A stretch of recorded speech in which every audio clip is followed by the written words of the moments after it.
Sejam bem-vindos e bem-vindas aí a mais essa manhã aqui para a gente tratar sobre execução trabalhista.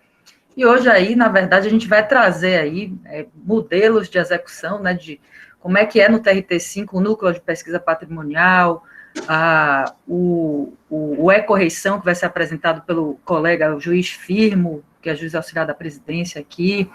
Eu vou apresentar também aí como é que funciona a Coordenadoria de Execução e Expropriação dos Polos Especializados, mas antes a gente vai ter um bônus aqui hoje, o colega Rafael se despedindo do TRT2, mas quem está até hoje, né, ou estava à frente do SOS Execução lá no TRT2, e indo daqui a pouco tomar posse no TRT18, ele vai ali trazer esse bônus aqui para a aula de hoje, a fala de hoje, sobre como é que funciona lá esse SOS Execução TRT2 para inspirar outros regionais a adotarem um modelo, né?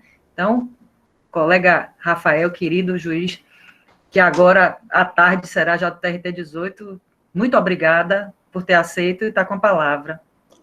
Bom dia a todos. É uma satisfação muito grande estar aqui, né?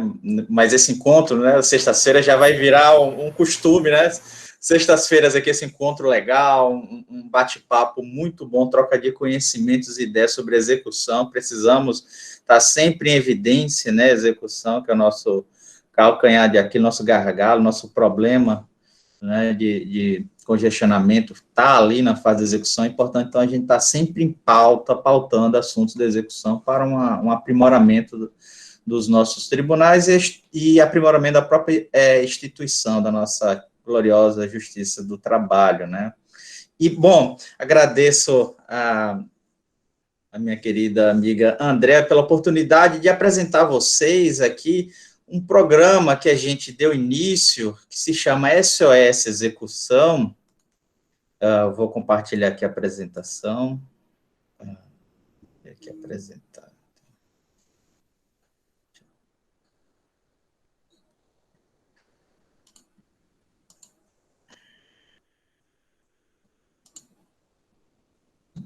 Não estou conseguindo ver aqui onde é que eu compartilho. Apresentação. Tá, aqui. Pronto.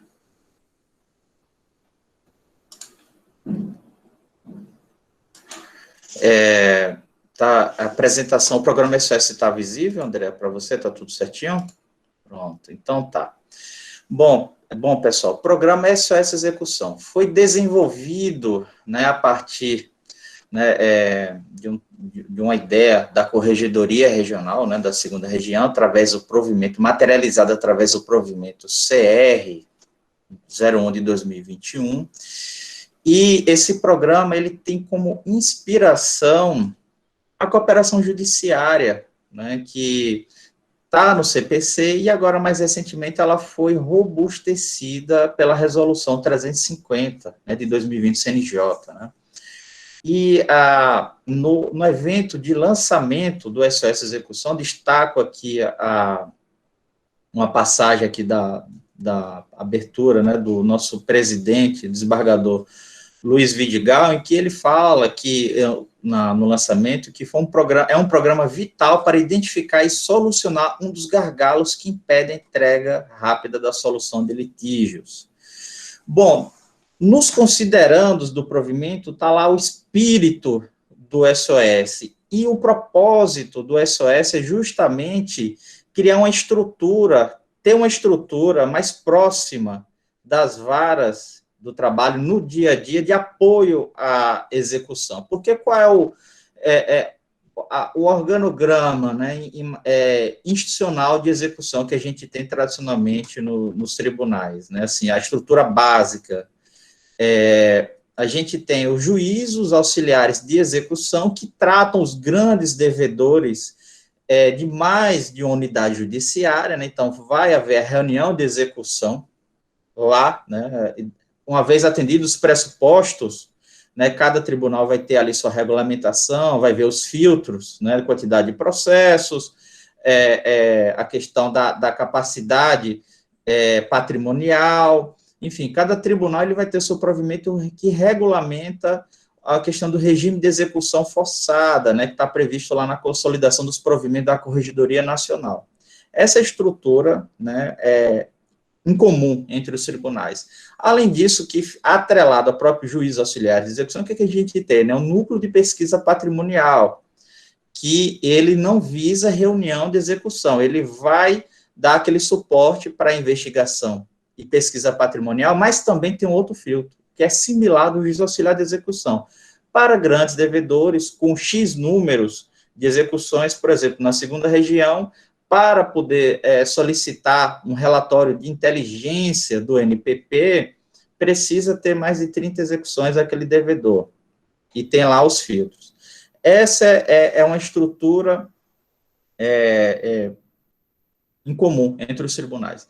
Veio o SOS Execução como uma estrutura de apoio, auxiliar as varas, em que vai estar ali no contato direto, o juiz coordenador do SOS Execução vai estar atendendo dúvidas, como manejar, uma melhor forma de manejar as ferramentas eletrônicas, meio que como um braço consultivo de acesso fácil das unidades judiciárias a um juiz especializado, que tem um conhecimento um pouco mais desenvolvido sobre as ferramentas e técnicas de investigação, pesquisa, e também técnicas executivas, procedimentos executivos de efetividade, tá?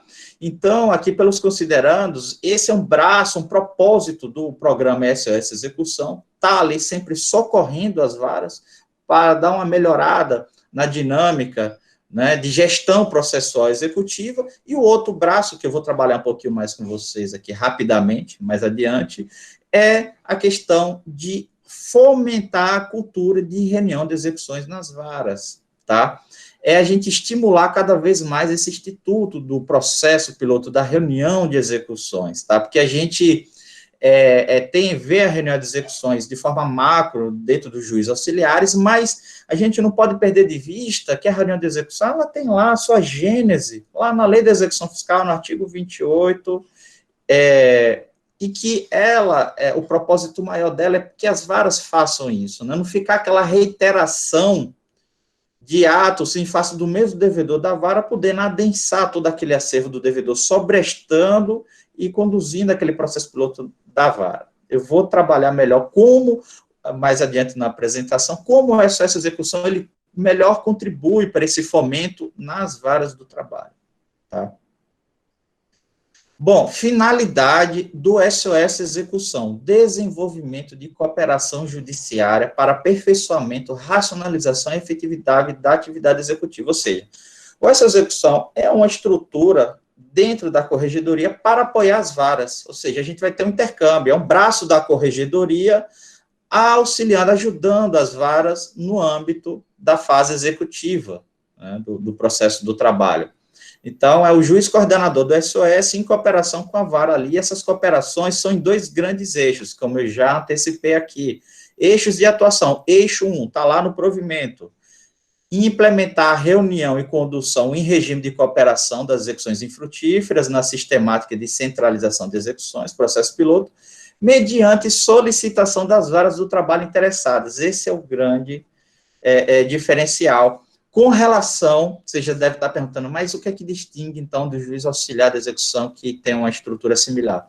É que nos juízos auxiliares de execução tradicionais, uma vez que aquele processo piloto daquela vara é eleito como, né, o processo protagonista que vai para o JA e vai sobrestar todo o acervo daquele grande devedor no âmbito do tribunal regional, o processo sai da vara, corta o cordão umbilical daquele processo com a vara acompanha como se fosse um terceiro. Não tem mais uma interação com aquele processo piloto. Ele vai para o juiz auxiliar de execução, no caso aqui, né, do TRT da Bahia, né, na coordenadoria de expropriação, e a vara não tem mais um acompanhamento, não participa. Aqui não, no SOS Execução, o que é que vai acontecer? A vara, ela se identificar um grande devedor dentro da sua vara, ela solicita que o SOS Execução promova a reunião para ela, mas o processo continua vinculado à vara. e a gente vai ver mais adiante que vai ter ali, no decorrer dessa condução desse processo piloto, uma iteração da vara com SOS para justamente, gradualmente, transferir conhecimento de condução de reunião de execuções para a vara, para que ela dissemine a reunião de execuções em outros devedores dentro da sua unidade judiciária, dentro da sua jurisdição. Bom, o eixo 2, como eu antecipei, né, está ali nos considerandos, o SOS Execução ele também tem o propósito de prestar apoio às unidades judiciárias interessadas na transferência de conhecimento sobre técnicas executivas, desenvolvimento de pesquisa e investigação patrimonial, vamos lá, como o uso efetivo das ferramentas eletrônicas de pesquisa patrimonial. Ou seja, a gente teve algumas solicitações no eixo 2, como, por exemplo, como melhor fazer uso do CCS, e aí solicita, a gente vai fazer esse atendimento, vai capacitar, né, dentro dessa solicitação da vara, do CCS, como melhor implementar o IDPJ. Então, a gente montou uma estrutura, uma dinâmica de processamento de IDPJ, como melhor utilizar ali os relatórios, né, extraídos pelas outras ferramentas eletrônicas. Então, são exemplos dos mais variados, como implementar a ideia do protesto notarial de sentença, o modelo de certidão, despacho. Então, são exemplos em como o SOS Execução pode estar contribuindo para uma melhor gestão processual da vara. Modelo de ofício de diligências das mais variadas, né? Então, essa aproximação, um juiz especializado com uma bagagem maior de execução, transferindo conhecimento para as unidades judiciárias e fazer esse intercâmbio. E aí o acionamento do programa, ele é aqui, né, no nosso caso aqui, né, tá ali, a gente tem um e-mail, né, o contato, né, inicial é por e-mail institucional, e ele é inspirado muito na simplicidade, instrumentalidade e praticidade, mandar um e-mail simples por SOS, e o SOS retorna via e-mail, entra em contato, né, com a unidade judiciária e vai ter o desenvolvimento dessa solicitação. E aí, a parametrização de atendimento no eixo 1, que o eixo 1, como eu havia dito, né, é a questão da dinâmica de reunião de execuções no âmbito da vara. Então, a gente tem lá, a vara, no nosso caso aqui, isso aqui é um referencial, né, que cada tribunal, se interessar pelo programa, vai parametrizar do seu jeito, né, dentro da sua realidade, dentro da sua dimensão de cada tribunal, dentro da estrutura, né, que o SOS vai poder ter em cada tribunal. No nosso caso aqui de São Paulo, é um juiz coordenador, mas um servidor e um oficial de justiça. Então, nessa primeira etapa do SOS, é uma estrutura enxuta, mas à medida que ele for desenvolvendo, a tendência é que haja uma capilarização, uma ampliação dessa estrutura, mas ele nasceu assim, um juiz coordenador, um servidor e um oficial de justiça. E ele tem algumas travas que podem ser adequadas tranquilamente pelo corregedor ao longo do tempo, né? 30 solicitações simultâneas de cooperação judiciária, de reunião de execução, e vedação de processamento simultâneo de mais de uma solicitação por unidade judiciária, porque dentro da reserva do possível a gente não pode mais de uma solicitação da mesma vara para a gente tentar, né, abranger o maior número possível de varas. E dentro do eixo 2, que é consultivo, ele é limitado e pode a vara ter várias solicitações simultâneas. Isso, dentro do eixo consultivo, não tem restrições quanto ao volume, né, de solicitações, inclusive da mesma unidade judiciária. Bom, destaco aqui para vocês os principais pontos do procedimento de reunião de execuções na sistemática do SOS Execução. Requisito para reunião de execuções. Volto a dizer, isso aqui foi um referencial dentro do contexto da segunda região, mas que cada tribunal vai deliberar dentro do seu porte também e da capacidade de atendimento do SOS. A gente, nessa primeira etapa aqui, condicionou, né, o programa a que a unidade judiciária tenha pelo menos mais de 30 execuções infrutíferas forçadas em face do mesmo devedor. E o levantamento pelo BNDT ou a mera consulta processual e anexa a isso, né, no e-mail de solicitação. Olha, eu tenho mais de 30 execuções aqui do mesmo devedor, está aqui o extratozinho da consulta processual, ok, resolve. E uma certidão comprobatória do uso das ferramentas básicas, não é muita coisa. É o que a vara já faz no dia a dia. Está aqui as ferramentas que precisa ter acionado, né? Sisbajude, Renajude, Cenib, o Arisp, que aqui no nosso caso, né, constrição, né, de imóvel, via Cenib, o Arisp, que é o penhor online, né, que para a segunda região, outros regionais usam o Cirei, o Infojude, e aqui no Infojude é apenas a declaração de imposto de renda, a DO e Infoseg. E esse uso dessas ferramentas não necessariamente precisa ser concentrado em um mesmo processo daquele devedor, pode ser pulverizadas no acervo daquele devedor. E aí, junto à certidão, pronto, vejam a simplicidade. A vara caminhou um e-mail demonstrando que preenche essas duas situações, está apto a ter o seu processo tramitando, né, sob o reunião de execuções sob a sistemática do SOS.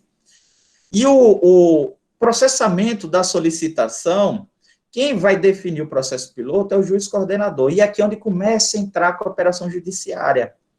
Naturalmente, a vara sabe, mais ou menos, já os processos que têm essa propensão para ser o processo protagonista, né? Aquele processo mais capilarizado, que já tiveram algumas... Capilarizado, que eu digo, já com a cadeia de corresponsáveis um pouco mais ramificada, né? Um grupo econômico que já foi desenvolvido na execução, a inclusão de sócios no polo passivo, essa é a ramificação. E o uso, né, das ferramentas eletrônicas. Então, o juiz coordenador vai ter essa interação com a vara para já sondar com a vara quais processos têm esse perfil. Então, veja que já começa a vara a participar, né, com o SOS Execução, da dinâmica do processo piloto, porque a ideia de cooperação judiciária, né, e fomento à cultura de reunião de execuções. Bom, o processo piloto, ele é enviado para o SOS, ele é criado no PJE, na condição de imposto avançado, né, como o Sejusc e outras unidades de imposto avançado ali, clica e remete, né, para que haja essa movimentação lá pelo painel do SOS Execução. A vara, ela vai confeccionar a planilha de valores consolidados, né, mais uma vez, a ideia participativa, né, união de esforços, né, a vara vai mandar essa planilha, o SOS tem um modelozinho já de planilha, encaminha para a vara, e a vara, ela monta, né, os valores consolidados dos processos reunidos, e encaminha lá para anexar na formação do processo piloto, e na decisão que vai formar esse processo piloto, decreta-se o sobrestamento das execuções reunidas da vara. Então, a vara lá tem lá 50, 100 processos, vão ser todos paralisados, e vai adensar ali os atos executivos nesse processo piloto. Vai ser a decisão principal decretando, e o SOS Execução transmite para a vara um modelo de despacho que tem que ser replicado nas execuções reunidas, informando do sobrestamento. Isso é crucial, essa dinâmica, para que os advogados das execuções reunidas não fiquem peticionando no processo piloto, solicitando a habilitação e juntando a cópia integral do seu processo no processo piloto, que a gente vê muito isso, né, quando não se tem essa dinâmica, né. O advogado, pelo sim, pelo não, olha, para garantir ali meu processo ali, vou habilitar ali, quando, na verdade, não precisa, basta avisar. Na medida em que despacha nas execuções reunidas, avisando do sobrestamento, estanca isso, né? E as varas, muitas vezes, têm esse um pouco ranço da reunião de execução por conta disso. Justamente a bagunça que, por vezes, pode acontecer no processo piloto, e os advogados das execuções reunidas correrem lá para dentro e juntar a cópia. Olha, estou habilitando aqui, solicitando habilitação, reserva de crédito, mas tudo isso porque não tem essa procedimentalização. A formalização de um decreto de reunião de execução no processo principal e um despacho simples, nas execuções reunidas, avisando, olha, seu processo está, esse crédito desse processo está automaticamente habilitado no processo piloto, número tal, a planilha está lá e pronto. Uma vez feito isso, acabou. Eu falo por experiência própria, porque há muito tempo eu adoto a dinâmica de reunião de execuções na vara do trabalho, em que venho, nas varas por onde eu passei, e isso a gente traz para dentro do SOS Execução, né? E tem uma condução mais ordenada. Bom, algo que o SOS Execução trouxe é a comissão de credores, muito inspirado, conversei muito, né, com a Andréa, né, sobre a experiência da comissão de credores na 5ª região, a 15ª tem. A comissão de credores é uma figura também prevista na lei de recuperação judicial, e a comissão de credores é justamente a ideia da democratização do processo piloto. Fomentar uma participação dos credores, para não ficar a responsabilidade em cima apenas do exequente daquele processo piloto, né? Vamos chamar, já que o processo piloto ele está impulsionando os créditos de todo mundo, nada mais natural que os maiores credores eles participem, se ajudem mutuamente e ajudem a jurisdição executiva, porque a gente sabe que a gente tem algumas travas. Eu tenho uma leitura bem restrita do artigo 878 da CLT com relação, né, à execução, só anda a pedido do credor, é uma leitura muito literal, que eu não concordo, mas a gente sabe que ali a jurisprudência, ela vem chancelando essa leitura de que o processo só anda com petição do credor, passo por passo, né? E aí a comissão de credores, ela estimula isso, né? Evita depois qualquer discussão em segundo grau. Recentemente eu já vi acórdão dizendo que até grupo econômico já não pode mais incluir ex officio pelo juiz de execução, né? Precisaria de um requerimento do credor. Já tem julgado, né, regional nesse sentido. Então, a comissão de credores vai vir como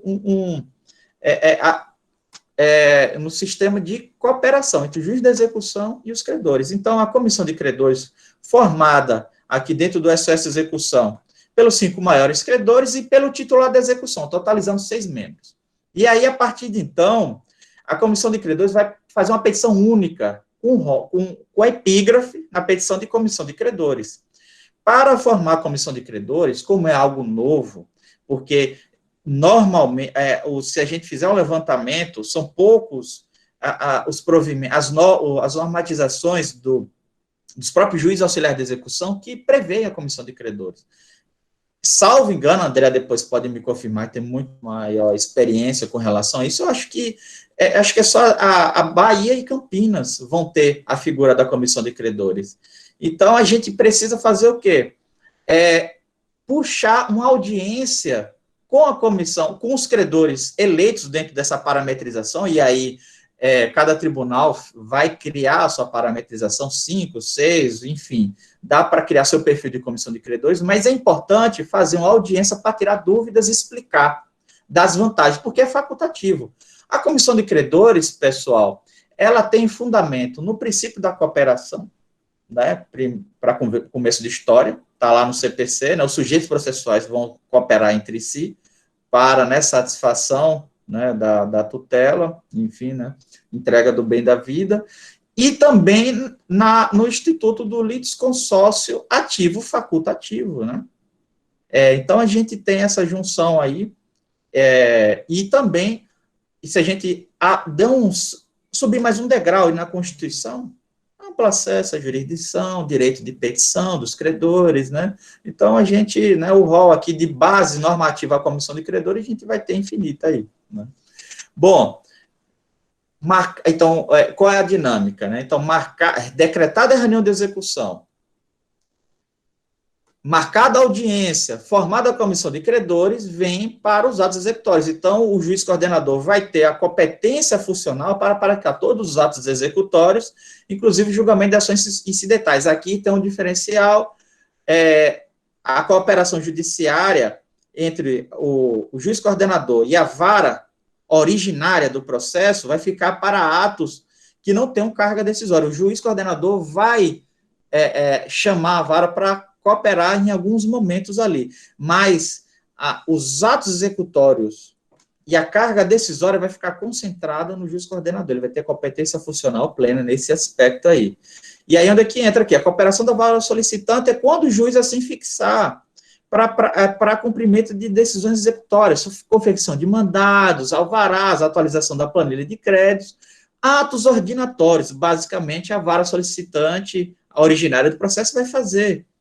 Entende? E aí, na prática, esse regime de cooperação será flexível, será dentro da necessidade da SOS, vai conversar, por exemplo, a audiência da comissão de credores, o SOS solicita a vara, o secretário de audiência, para que ele acompanhe nessa audiência, né, já que a estrutura é pequena do SOS, e o time do SOS vai ficar muito dedicado à investigação, pesquisa e condução do processo, então essa audiência dá para chamar a vara, olha, tem como ceder o secretário de audiência para poder realizar? Essa é a riqueza, né, de uma condução do processo piloto via SOS, essa cooperação judiciária. Liberdade da vara solicitante, isso é importante, deixar as varas muito à vontade. A qualquer tempo, tanto ela solicita, como ela também não quero mais o processo piloto, eu quero conduzir a partir de agora meu processo piloto e solicita, tá, o término da cooperação judiciária. Isso dá uma autonomia, uma independência funcional do juízo, né, solicitante, para ele sair da sistemática quando ele bem entender, tá? Bom, e já finalizando aqui, parâmetros de atendimento no eixo 2, como eu já, só reforçando aqui, está aqui a implementação de técnicas executivas, auxiliar no desenvolvimento de pesquisa e investigação patrimonial e o uso efetivo das ferramentas eletrônicas, né, e já antecipei a vocês aqui alguns exemplos, né, que estão aqui, e aqui a observação importante que vocês, surgiu a dúvida com relação a isso, vocês devem estar pensando, esse eixo 2 aqui, ele flerta um pouco com a competência dos núcleos de pesquisa patrimonial. Não. Há uma similaridade, mas cada um dentro do seu eixo de atuação. Porque, olha só, observação importante, o programa SOS Execução não possui atribuição de produzir relatórios circunstanciados de pesquisa e investigação em determinado caso concreto. O SOS não vai fazer isso. Vai ter a consulta e o relatório, se precisar, dentro da parametrização do NPP, o NPP fará, né, dentro de cada normatização regional. Bom, pessoal, encerro aqui essa breve exposição do SOS, né, eu fui o coordenador originário do SOS, atualmente é o colega Richard Jambé, que está dando continuidade ao programa SOS. Muito obrigado, e encerro aqui essa breve exposição. Vou cancelar aqui o compartilhamento aqui. Muito obrigada, Rafael. Desejo aí sucesso a Richard no SOS Execução e desejo sucesso a você lá no TRT 18, né? Mas a gente está direto aí juntos, né? A gente vai se falando. Firmo, você prefere falar logo ou eu já faço a apresentação do nosso também modelo de execução aqui? O que é que você prefere? Pronto. Pronto. Seu áudio tá ruim, viu, Firmo? Assim, eu quase não te escutei. Não. Veja se melhora aí até. Pronto. Então, eu vou também compartilhar a tela aqui. É até melhor que dentro da lógica, né? Eu também vou tratar de tema similar ao do colega Rafael. Então, eu imagino que essa ordem seja de fato melhor. Bom, pessoal, vou falar aqui um pouco de como isso acontece aqui na Bahia, né, no TRT5, no âmbito do TRT5. E para isso eu fiz uma divisão aqui em três tópicos para tratar sobre pesquisa patrimonial e reunião de execuções. Então, o primeiro tópico envolve basicamente a pesquisa patrimonial, como é que ela se processa aqui no TRT5, né? A gente tem atualmente três instâncias de pesquisa patrimonial. No núcleo de pesquisa patrimonial, os oficiais de justiça e nos polos especializados de execução, Vou falar um pouco sobre a Coordenadoria de Execução e Expropriação e finalizar com os polos especializados em execução, né? Então, primeiro sobre a pesquisa patrimonial. A gente sempre percebeu, né, e Rafael traz isso bem aí quando ele apresenta, que a gente tem um gargalo enorme na pesquisa patrimonial. Nossa execução, as altas taxas de congestionamento são justamente porque a gente não encontra patrimônio penhorável do executado, né? Então, esse sempre foi o gargalo, continua sendo. E daí a ideia de criação dos núcleos de pesquisa patrimonial. Acontece que aqui, por exemplo, na Bahia, o nosso núcleo de pesquisa patrimonial, ele conta com apenas 4 servidores, né, o que é impossível da gente dar conta de toda a demanda de pesquisa patrimonial do regional. A regulamentação, atualmente, está aí nesse provimento conjunto que eu trago para vocês, esse provimento conjunto 1 de 2020, né, substituiu o anterior. Esse material eu vou disponibilizar para quem tiver interesse, e quando vocês clicarem aqui, vai dar acesso aí diretamente aos links, né, para quem tiver interesse em olhar nosso provimento conjunto. Então, esse é o primeiro âmbito. Ali, nesse núcleo, são realizadas as pesquisas avançadas, como a gente diz, né, que são aquelas pesquisas que envolvem patrimônio e pessoas. Então, é um alto nível aí de pesquisa, de investigação. Uma outra instância que foi instituída a partir do ano passado, iniciou esse projeto aí em março de 2020, foi estender a pesquisa patrimonial, que a gente chamava inicialmente de pesquisa simplificada, e hoje a gente chama apenas de pesquisa patrimonial, porque ela não envolve pessoas, envolve basicamente patrimônio, por parte dos oficiais de justiça. Então, hoje, desde março de 2020, foi instituído aí por meio do provimento 4 de 2020, e esse provimento foi substituído, atualmente o vigente é esse 13 de 2020, absolutamente todos os oficiais de justiça do TRT5, eles realizam a pesquisa patrimonial, né? E ainda, além disso, nós temos um grupo de oficiais de justiça, que foi um grupo de oficiais voluntários, atualmente são 14 aqui da capital, que foram treinados para a realização também da pesquisa avançada. Então, eles entram aí num outro nível de pesquisa, um nível similar a esse aqui que é realizado pelos servidores do Núcleo de Pesquisa Patrimonial, de pesquisa avançada. E mais recentemente foram criados aqui no âmbito do TRT5 os polos especializados em execução, por meio desse provimento aqui 18 de 2020. E nesse polo, o servidor, existe aí a composição, eu vou trazer para vocês, esses polos são compostos de um magistrado, um juiz, coordenador e um servidor, um assistente administrativo, e dentre as atribuições desse assistente administrativo está a de também realizar pesquisa avançada. Então, sobre o núcleo de pesquisa patrimonial, como eu disse a vocês, a regulamentação está nesses artigos lá do nosso provimento. Essa pesquisa, ela envolve grandes devedores, considerados como tais aqueles que têm mais de 100 processos no BNDT, né? Então, esse núcleo, ele é vinculado à Coordenadoria de Execução e Expropriação. Eu já vou, quando eu entrar na parte de Coordenadoria de Execução e Expropriação, vocês vão compreender melhor como é que funciona aí a organização. Também são responsáveis esses servidores pela gestão dos convênios, claro, com o juiz ou a juíza que estiver à frente. Atualmente eu estou à frente da Coordenadoria de Execução e Expropriação, além de auxiliar e treinar magistrados e servidores, né? Os oficiais de justiça, como eu falei, a gente divide aqui em duas modalidades de pesquisa. A pesquisa patrimonial, antigamente chamada de básica, que é realizada por todos os oficiais de justiça.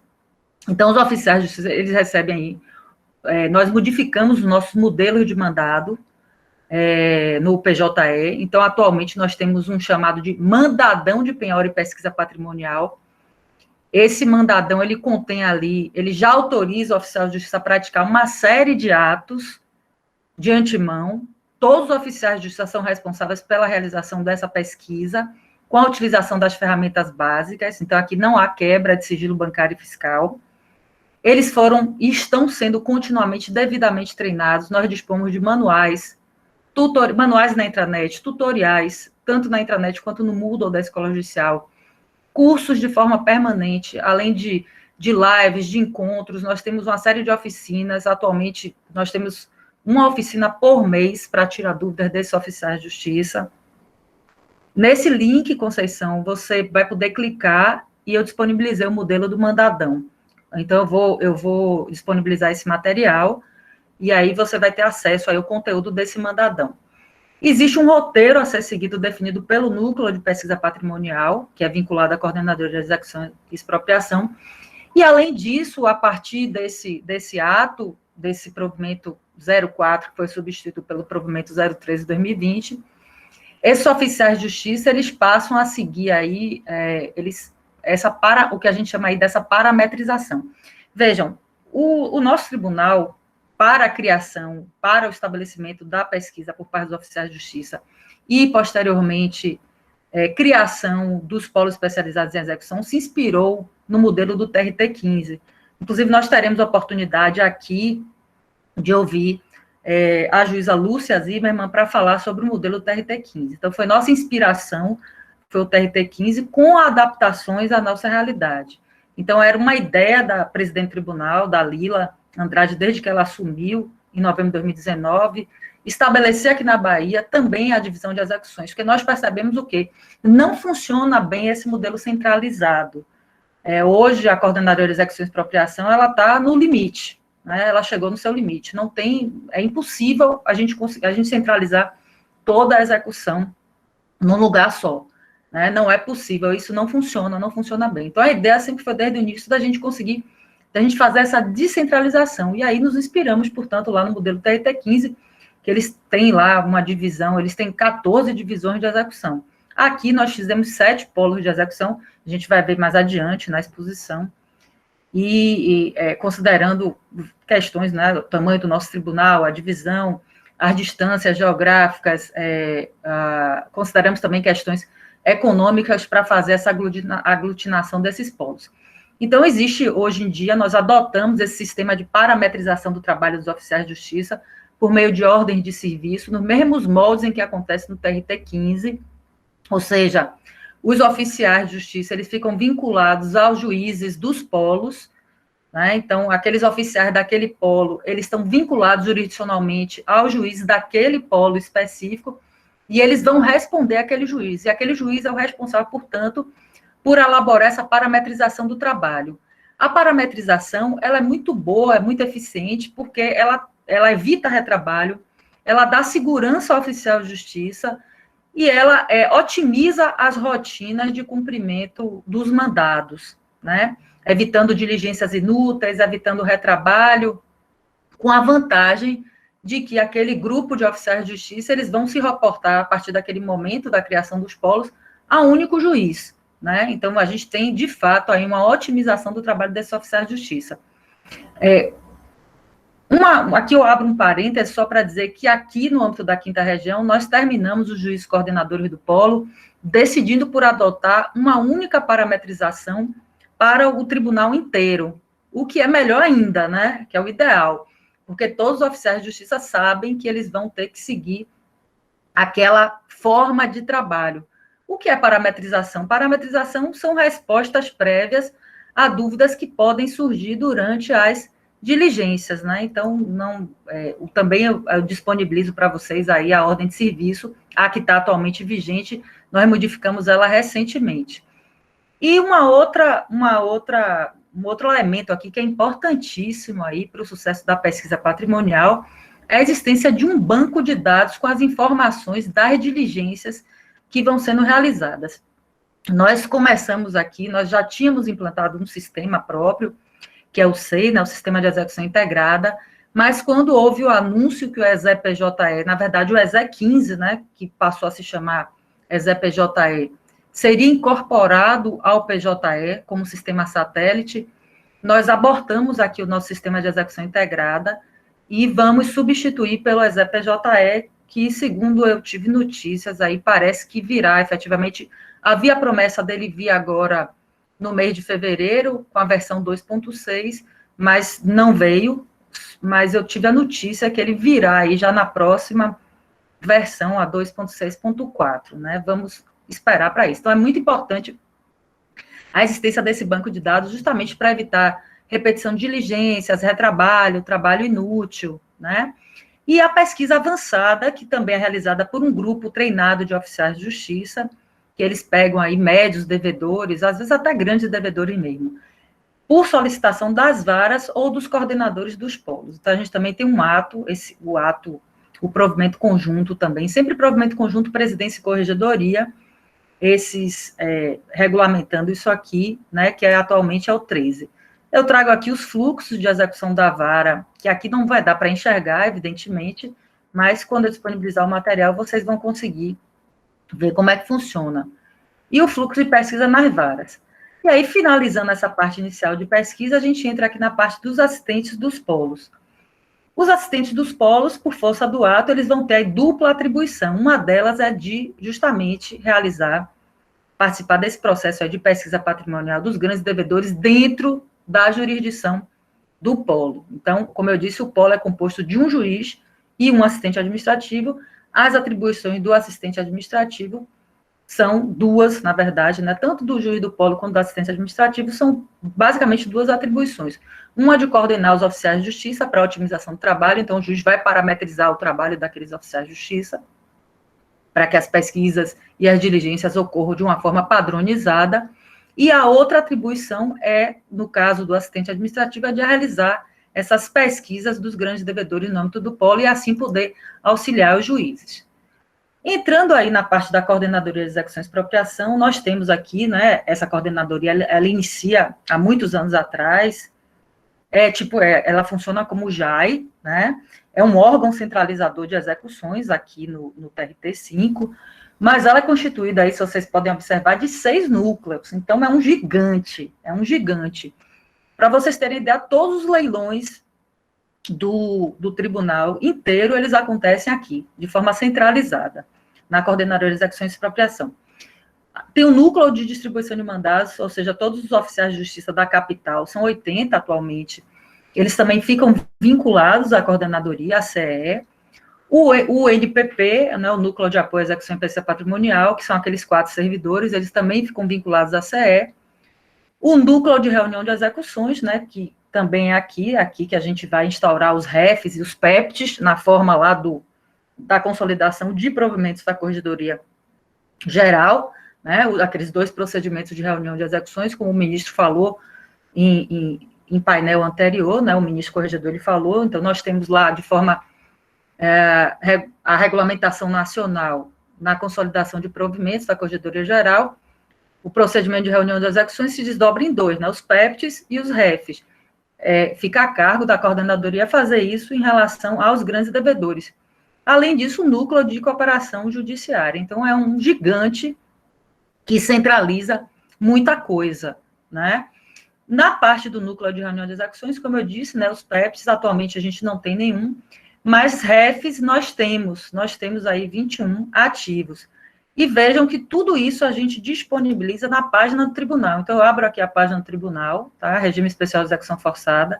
A gente tem todos os procedimentos de REF, tanto no âmbito da coordenadoria como dos polos, né? A gente está aqui, eles ficam disponibilizados para consulta. Quando a decisão não é sigilosa, a própria decisão de instauração do procedimento, ela fica disponibilizada. A gente coloca aqui todas as informações necessárias, Rafael, para evitar justamente que o tempo inteiro as pessoas fiquem questionando ou perguntando, meu processo está habilitado ou não está habilitado, então a gente também coloca a planilha, Rafael, em construção, porque essa planilha ela é móvel, né? Se entra processo com preferência legal, ele vai subir na planilha. A relação dos executados, a comissão, os integrantes da comissão de credores, como o Rafael falou, a gente adota a comissão de credores aqui nesses procedimentos, porque funciona muito bem, né? Uma vez eleito aquele processo piloto, ou cabecel, e nomeada a comissão de credores, formada pelos advogados dos maiores credores, que é o ideal, eles vão falar em nome de todos naquele cabecel, e os demais processos vão ficar sobrestados, né? Então, isso funciona muito bem. Eu convido vocês a conhecerem essa página do tribunal, tá? Então, a gente hoje tem 21 ativos de grandes devedores, fora os procedimentos, os REFs, os regimes especiais de execução forçada, instaurados no âmbito dos polos, né? Então, nos polos a gente já tem REFs aí também instaurados, apesar de ser recente a criação desses polos. E temos o núcleo de cooperação jurisdicional também lá na CE, que por meio desse núcleo a gente fez tentativas aqui no âmbito do tribunal, no mesmo sentido que Rafael expôs aí, do TRT2, de que entre varas os colegas pudessem aí se firmar protocolo de cooperação para reunião de execuções, né? Então, você tem ali uma jurisdição que você tem 2, 3 varas. A ideia que surgiu inicialmente, antes da instituição dos polos, era de que, por exemplo, ali na região de Ilhéus, que a gente tem 3 varas, que o juiz da primeira vara reunisse a execução em relação ao devedor A, que o juiz da segunda vara reunisse em relação ao devedor B, e assim sucessivamente a gente teria um ganho enorme aí de otimização da prática de atos processuais, porque uma vez instaurado um REF, o que a gente tem? Um processo piloto, nele que vai acontecer tudo, todos os incidentes da execução vão acontecer naquele processo, aquele juiz daquela unidade é que decidiria os incidentes, os demais processos ficariam todos sobrestados, né, assim que deve ser a tramitação de sobrestamento. Então, a gente tem uma economia enorme aí de atos processuais. E aí fizemos essa tentativa, né, desse protocolo, inclusive foi disponibilizado um modelo até de execução, com o apoio sempre do NPP daqui da CEE, né, então nessa parte da pesquisa, quem faria a pesquisa de qualquer forma seria aqui a Coordenadoria de Execução e Expropriação por meio do NPP, mas isso ficou em aberto, né, e a gente terminou evoluindo para a criação, então, dos polos especializados em execução. Então, hoje aí, são 7 polos, aqui está a distribuição geográfica. O critério de utilização, como eu disse a vocês, foi duplo, foram feitos vários estudos da nossa gestão estratégica, adotando diversos critérios, e ao final, a escolha foi pelo critério duplo, geográfico e econômico, não é, Firmo? Firmo participou ativamente desse processo de criação dos polos de execução aqui comigo, e a gente tem hoje aqui essa configuração. O polo 1, ele fica vinculado à CE, então eu termino sendo a coordenadora da Coordenadoria de Execução e Expropriação e coordenadora também do polo 1, né? A Bahia, as dimensões geográficas da Bahia realmente são impressionantes, né? Então, como eu disse a vocês, os polos, eles têm aí dupla função, né? A primeira função é a de reunião das execuções. O juiz coordenador do polo, ele é o responsável por identificar, com o auxílio do assistente administrativo, quem são esses grandes devedores no âmbito daquele polo, e a partir daí decidir pela instauração de reuniões de execuções, na modalidade de REF, né, de regime especial de execução forçada. O juiz coordenador é responsável por todos os atos decisórios. Vejam que da forma que a gente colocou no provimento, gente, não é o juiz da vara que vai decidir. Todos os atos decisórios no processo piloto ficam a cargo do juiz coordenador daquele polo, tá certo? E a vara, Andréa? Bom, a vara, ela vai ficar responsável pelo cumprimento, apenas pelo cumprimento e pela elaboração da planilha à medida que ela vai recebendo os pedidos de habilitação das varas do polo. Então, em termos de trabalho, se a gente pensar, não há nenhum aumento de trabalho para a vara, porque ela vai estar atuando em um processo no cumprimento de atos referentes a um único processo, que é o processo piloto. Os outros processos todos do polo relativos àquele executado vão ficar sobrestados.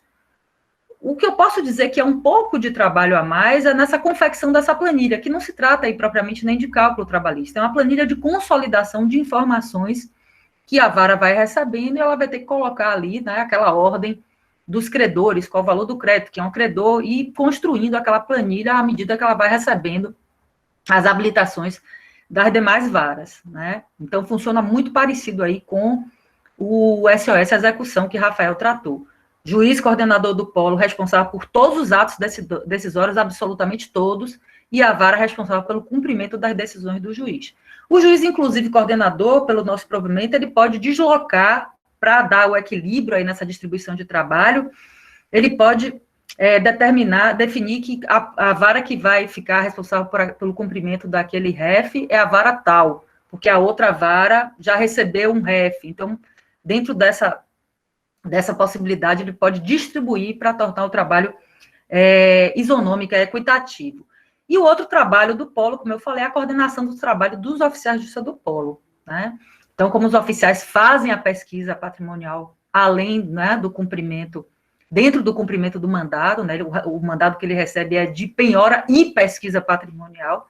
Então, o juiz do polo é o responsável pela parametrização e pela distribuição da força de trabalho, né, gente, com esse congelamento do orçamento e essa impossibilidade que nós estamos aí de nomeação de novos servidores ou de abertura de concurso. Então, uma forma que a gente viu aqui também de poder distribuir melhor o trabalho dos oficiais. Então, esse juiz do polo, ele pode zonear e rezonear o trabalho desses oficiais de dentro do polo para uma distribuição equitativa. Então, aqui, para finalizar, né, a reunião de execuções aqui na Bahia, ela se dá em 4 níveis. No âmbito da CE, para aqueles grandes devedores, né, aqueles com mais de 100 processos no BNDT. No âmbito dos polos, aqueles maiores devedores dentro daqueles polos, cada juiz coordenador pode fazer isso. Então, vocês vão perceber, se vocês entrarem no site do tribunal que eu mostrei, que aqui nós temos, eu já instaurei refs, eu instauro refs tanto de grandes devedores pela CE, quanto de grandes devedores dentro do polo 1, que é o polo da capital. Né, e são separados, até porque o cumprimento, quando é pela CE, fica a cargo da própria CE. Quando o cumprimento, quando a reunião de execução é a nível do polo, o cumprimento dos atos fica a cargo da vara do processo piloto. O terceiro nível aqui é na vara, singularmente considerada, então a gente procura aqui estimular que os colegas, eles reúnam as execuções no âmbito de suas varas, por medida de economia processual, e também em cooperação jurisdicional. Só que, como eu disse a vocês, nós ainda não tivemos êxito ainda em conseguir essa cooperação jurisdicional aí entre as varas. Então, eu consegui resumir bem aqui, e se a gente tiver tempo ao final, eu me coloco aí à disposição para a gente debater e tirar dúvidas. E feita a minha apresentação, já agradecendo, eu passo a palavra aí ao colega Firmo para que ele apresente aí o nosso correção. Seu áudio está bem baixo, viu, Firmo? Continua, tá?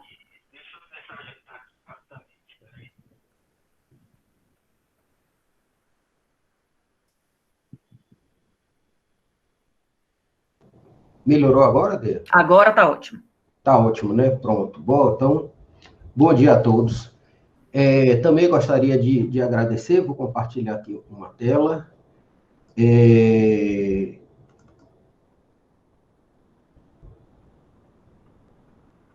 Pronto, já está compartilhando? Já, né? Já. Eu prestei muita atenção em tudo que foi dito, né? E aparentemente parece que o tema BI e correição não tem muita coisa a ver com a execução. Talvez o correição propriamente dito não tenha, mas o BI tem tudo a ver com o processo de execução, né? Absolutamente tudo a ver. Eu acho que nós aqui na Justiça do Trabalho, no Poder Judiciário de uma forma geral, nós estamos na primeira ou segunda infância ainda, né, do tratamento de dados, do BI. Né? Então, o que é que eu pretendo fazer aqui inicialmente, já que o tempo é muito pequeno? Eu quero dar uma ideia, seja o BI, né, de como ele pode ser utilizado, como nós utilizamos o BI na corregedoria, e como funciona o nosso sistema de BI, né, a nossa gestão, para que se tenha ideia, mais ou menos, né, do potencial do sistema. Por que eu estou dizendo tudo isso? É porque eu acho que nós trabalhamos ainda hoje como ilhas, né? Nós temos 1.587 varas do trabalho, cujas informações ficam restritas a essas varas, ou aos tribunais em si.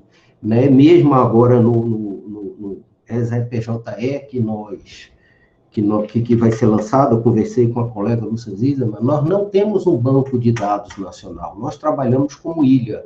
Né? Mais ou menos, vou dar um exemplo aqui, como se o Banco de Alagoinhas fosse fazer um empréstimo para alguém sem consultar as outras agências do país.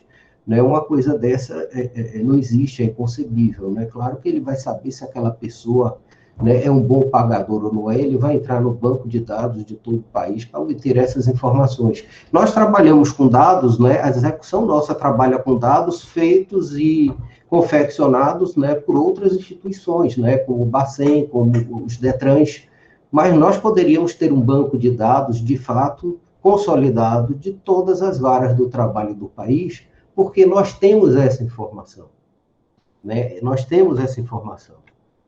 E precisamos construir ferramentas e gerenciar esses dados, né? E foi mais ou menos a partir desta ideia que nós começamos esse projeto na corregedoria, né? Você não pode gerenciar o que você não conhece. E o que vem a ser o BI propriamente dito. O BI nada mais do que um sistema que pega uma série de informações que existem em bancos de dados, né, dá um tratamento específico para essas informações, e ela é apresentada em um painel que possibilite você gerenciar a sua instituição. No nosso caso, gerenciar os processos, o funcionamento da vara, né? E por que eu estou dizendo tudo isso? Porque nós tivemos uma mudança muito grande, né? Nós trabalhávamos com processos físicos, né, que a gente olhava ali para a prateleira e achava que, bom, tem muita coisa no cumprimento porque a prateleira está cheia, né? O nosso parâmetro era mais ou menos esse e a gente achava que sabia mais ou menos o que acontecia na vara, né? Mas eu pessoalmente nunca achei, porque não dava para você ter uma ideia exata, né, apenas olhando a prateleira. Mas, enfim, o PJE veio aí e mudou completamente a nossa realidade de trabalho. Completamente, inclusive na execução, né? Por que isso? Porque o PJE, além, né, de todas aquelas informações que ele possui, de todos os benefícios, e aí a gente traz, né? Você pode peticionar de casa, você pode, não precisa transportar processo, as informações estão à mão 24 horas, não precisa fazer malote para o recurso, enfim, além de todas aquelas informações e todos os benefícios que o PJE tem, eu acho que um dos maiores benefícios que durante muito tempo foi relegado é porque o PJE, ele disponibiliza dados, informações. Ele disponibiliza dados e informações, e isso em grande monta. Né? Hoje os dados, né, dizem que é o novo petróleo. Né? Todas as grandes empresas hoje, se nós formos olharmos, Google, Amazon, a Alphabet, que é a Google, né? Facebook, todas elas trabalham com dados. Uber trabalha com dados, essencialmente com dados. Né? E nós tínhamos os dados, nós temos os dados, e nós não utilizávamos esses dados até pouco tempo para absolutamente nada. A verdade é essa. Né?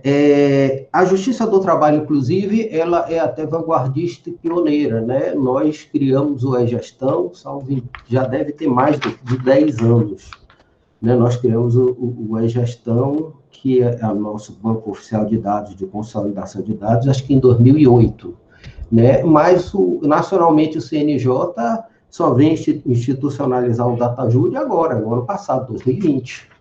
Né? Em 2020 é que o CNJ começou a se preocupar em consolidar os dados de forma nacional.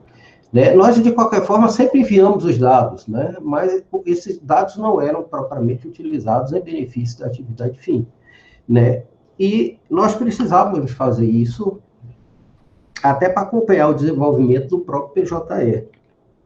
Né? Eu coloquei esse quadro aí para a gente ter uma ideia, mais ou menos, de como funciona o sistema, né? Você vê as pessoas ali com o computador, somos nós, servidores, magistrados, advogados, nós alimentamos os dados no PJE. Né? O nosso BI Correção também pega dados do SAMP, que é do processo legado, e do Recursos Humanos, que provavelmente vai passar a ser o CIGEP, né? Provavelmente não, vai passar a ser o CIGEP, né? Mas por enquanto nós ainda pegamos o nosso sistema de RH. Né? O PJE, quando foi criado, né, ele se preocupou muito com o fluxo processual. Né? E é natural que tenha sido assim. Não se preocupou muito em fazer um sistema de gerenciamento de processos, de gerenciamento de dados. Né? Isso há 10 anos atrás também não se falava muito nisso. né? Então, nós tivemos logo no início, isso já tem muito tempo, né? Foi necessário criar extrator, talvez vocês se lembrem disso. Por quê? Porque você precisava saber a quantidade de processos que o juiz concluiu, né? O que o juiz julgou, e nós não tínhamos esses dados, porque o projeto não fornecia esses dados. Então, criou-se o extrator. O que é esse extrator? Esse extrator é um sistema de software que ele pega essas informações que estão no banco de dados do PJE, né?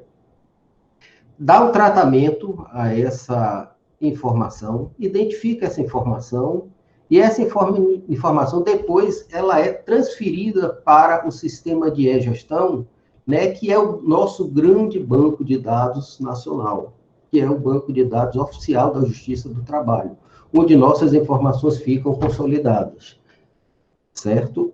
E aí vocês me perguntam, sim, se as informações já estão lá no e-gestão, por que é que faz necessária a criação de um sistema de BI, né, aqui na Bahia ou em todos os outros regionais, como está acontecendo atualmente?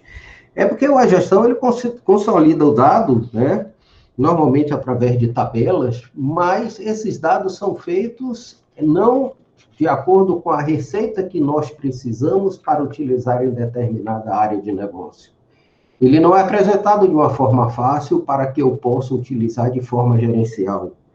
Então, eu gosto muito de dar um exemplo aqui, né, do PJE, né?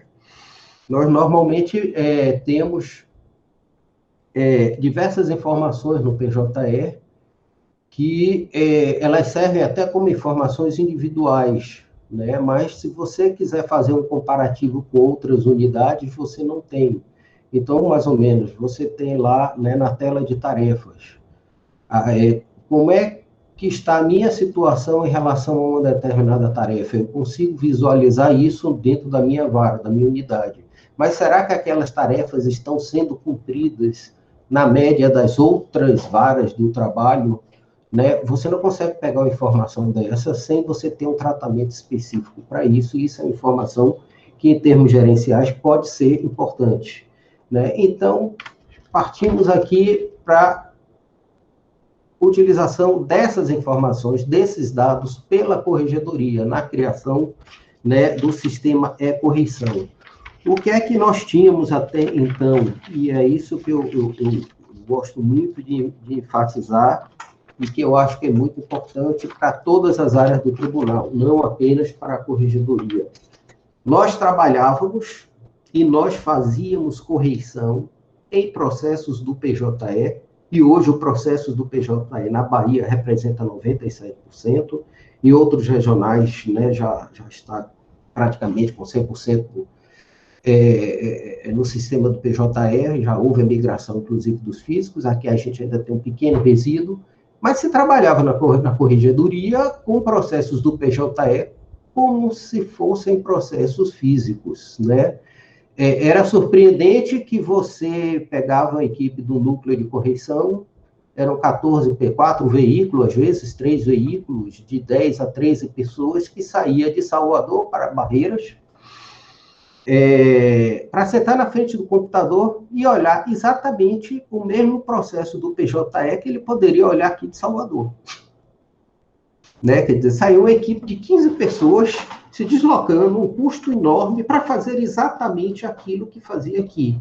E você olhava o processo no PDF, um a um, como se você estivesse olhando um processo físico. Quando o sistema já permitia que você olhasse os dados e informações do conjunto de todos os processos da unidade. Se tinham 2.000 processos, você ia olhar a situação dos 2.000 simultaneamente através de um sistema. Né? Você, por exemplo, você apresentava um questionário antes da correção para saber quais eram os dias que os juízes faziam audiência. Ora, essa informação está no sistema, o PJE dispõe dessa informação. Né? Bastava você criar um template, uma tela no BI que lhe desse essa informação, você não precisava perguntar isso para o diretor da vara. Quantos de audiências eram colocadas em pauta, quantos dias de audiência. Então, tinha um questionário enorme que era feito, né? E nós precisávamos modernizar essa forma de fazer a correção, porque nós temos os dados, como nós temos uma série de dados na execução, nos processos relacionados com a execução trabalhista. O que nós temos que saber é como nós podemos utilizar esse dado para dar efetividade à execução, que foi o que nós fizemos na corregedoria. Né? Então, nós mudamos completamente a forma de fazer a execução, passando por uma mudança inicial na mentalidade das pessoas, dos servidores, de como eles deveriam olhar para, né, essa fiscalização que a correção né, era feita a partir de agora. Né? Então, mas para fazer tudo isso, você precisava de ferramenta. Não dava para você fazer isso sem as ferramentas. Então, nós tivemos que criar as ferramentas, né, que permitisse que se fizesse isso. Né? E aí, precisou-se de uma equipe especializada para desenvolver isso. É o primeiro passo. Não adianta. Né? Nós estamos trabalhando com dados e nós tínhamos que ter uma equipe preparada pelo tribunal para poder construir as ferramentas e dar manutenção a esse sistema. Né? Então, a ideia nossa nunca foi comprar uma ferramenta, contratar uma empresa para fazer isso, até porque nós também trabalhamos com dados sensíveis. A nossa ideia era utilizar servidores da casa. No nosso caso, especificamente, nós criamos uma equipe com 3 servidores, né? Com Maria Madalena, que ficou responsável pelo negócio, ficou responsável, né, juntamente com a gestora do projeto, que era a corregedora, a doutora Dalila, e por mim, coordenador, né, de informar quais eram as telas que eram necessárias para a corregedoria fazer o trabalho. Nós tínhamos o Aldemário, que ele era quem utilizava a ferramenta de BI, que no nosso caso é o Oracle BI, mas essa nossa ideia já foi compartilhada por outros tribunais que usam outras ferramentas, mas para fazer exatamente a mesma pesquisa e obter as mesmas informações que nós temos aqui, né, só usa outro programas da Microsoft, de outras empresas, e o nosso Adriano Schuss, que seria o nosso cientista de dados. Você tem que ter uma pessoa com conhecimento profundo do extrator, do PJE, né, para saber exatamente aonde está aquela informação para que seja colocado no sistema de BI. Né? Você tem que ter uma equipe especializada nisso. Né? O resultado do nosso trabalho foi divulgado no final do ano passado. Né? Nós acabamos, por conta disso, ganhando o Prêmio Novari. Né? A Bahia acabou sendo contemplada com o Prêmio Novari, justamente em uma categoria nova do CNJ, que é o de gestão judiciária. Por quê? Porque quando nós desenvolvemos essa ferramenta e a iniciativa foi de fiscalização, nós descobrimos que essas ferramentas seriam extremamente úteis para as unidades gerenciar os seus processos. Né? Então, esse passou a ser o viés da corregedoria no segundo momento. Construídas as ferramentas que a corregedoria precisava para fazer o seu trabalho, nós passamos a construir ferramentas de gestão judiciária, né, para facilitar os trabalhos dos gestores, para facilitar o trabalho dos servidores, né, dos diretores. Né? Mas, como o tempo é pequeno, eu vou passar rapidamente só para falar um pouco do sistema. Né? O sistema de nosso BI, pode ser acessado por qualquer navegador, de qualquer lugar de casa. Nós criamos perfis de usuário, né, porque existem informações que só interessam à corregedoria, e nem todo mundo vai poder ter acesso a essas informações, outras só interessam a magistrados, e outras são de livre acesso, né, e podem ser acessadas por qualquer servidor. Por isso que nós temos, como uma das características, né, essa restrição de acesso. Os painéis são todos divididos, né, em abas e subabas. Então, quando você entra na aba de audiência, você consegue obter uma série de informações relacionadas com a audiência. Eu acho que a gente não chega no painel da audiência, eu acho que aqui deve ter uns 50 painéis e o tempo não vai dar para que se avance até o painel da audiência, mas você consegue ter uma visão das audiências que serão realizadas pelo magistrado para gerir a sua pauta, né, que você não consegue obter, por exemplo, no PJE. Por isso que é importante você ter um sistema específico e próprio de gerenciamento, né, de audiência. Você consegue ali, por exemplo, saber quais são as audiências, por exemplo, que você vai ter com o Bradesco. Você pode fazer uma busca rápida e procurar qual é a data que você vai ter a audiência mais próxima do Bradesco para fazer um adiamento para aquela data.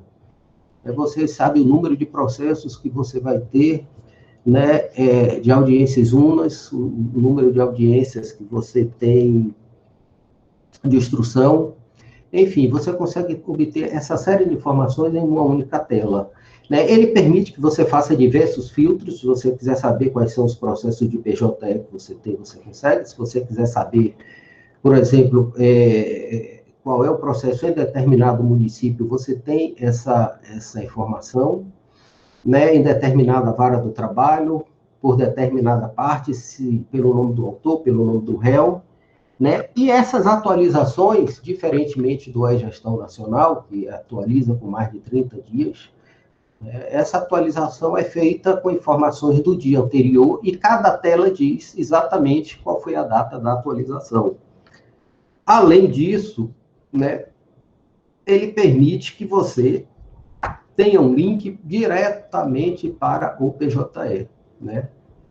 Então, se você tem ali na fase de agrupamento, né, análise de embargo de declaração, e você tem ali 13 processos, você clicando no número 13, ele vai lhe dar uma relação de todos os processos que estão ali para julgar um embargo de declaração, por exemplo. E você clicando no link, né, do PJE, você já cai diretamente na tarefa. Ele já abre o PJE e você já entra para trabalhar dentro do PJE. Né? Então, você ali já executa a tarefa e já parte para outra. Né? E aí, nós vamos mostrar algumas telas aqui do sistema rapidamente, porque o tempo passa muito rápido, né? Porque ainda tem depois a sessão de perguntas. Esse é o painel do corregedor. Né? Esse painel ninguém tem acesso, só o corregedor. Estou mostrando aqui em primeira mão. O painel do corregedor. Mas não tem nenhuma informação assim, sigilosa no painel do corregedor, não.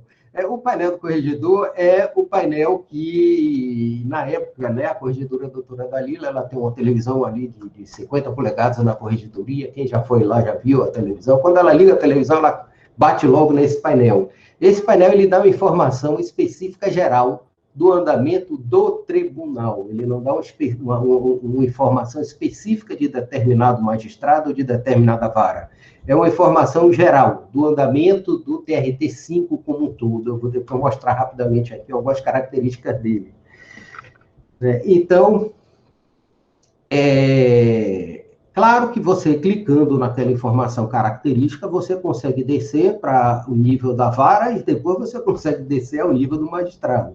Né? Então, você consegue, por exemplo, e essa informação eu peguei hoje, coloquei para os senhores, nós podemos saber, por exemplo, que nós temos em estoque processual, né, 325.481 processos em andamentos hoje no PJE e 28.942, né, processos do PJE em arquivo provisório, e nós temos a mesma avaliação em termos de processo físico no tribunal.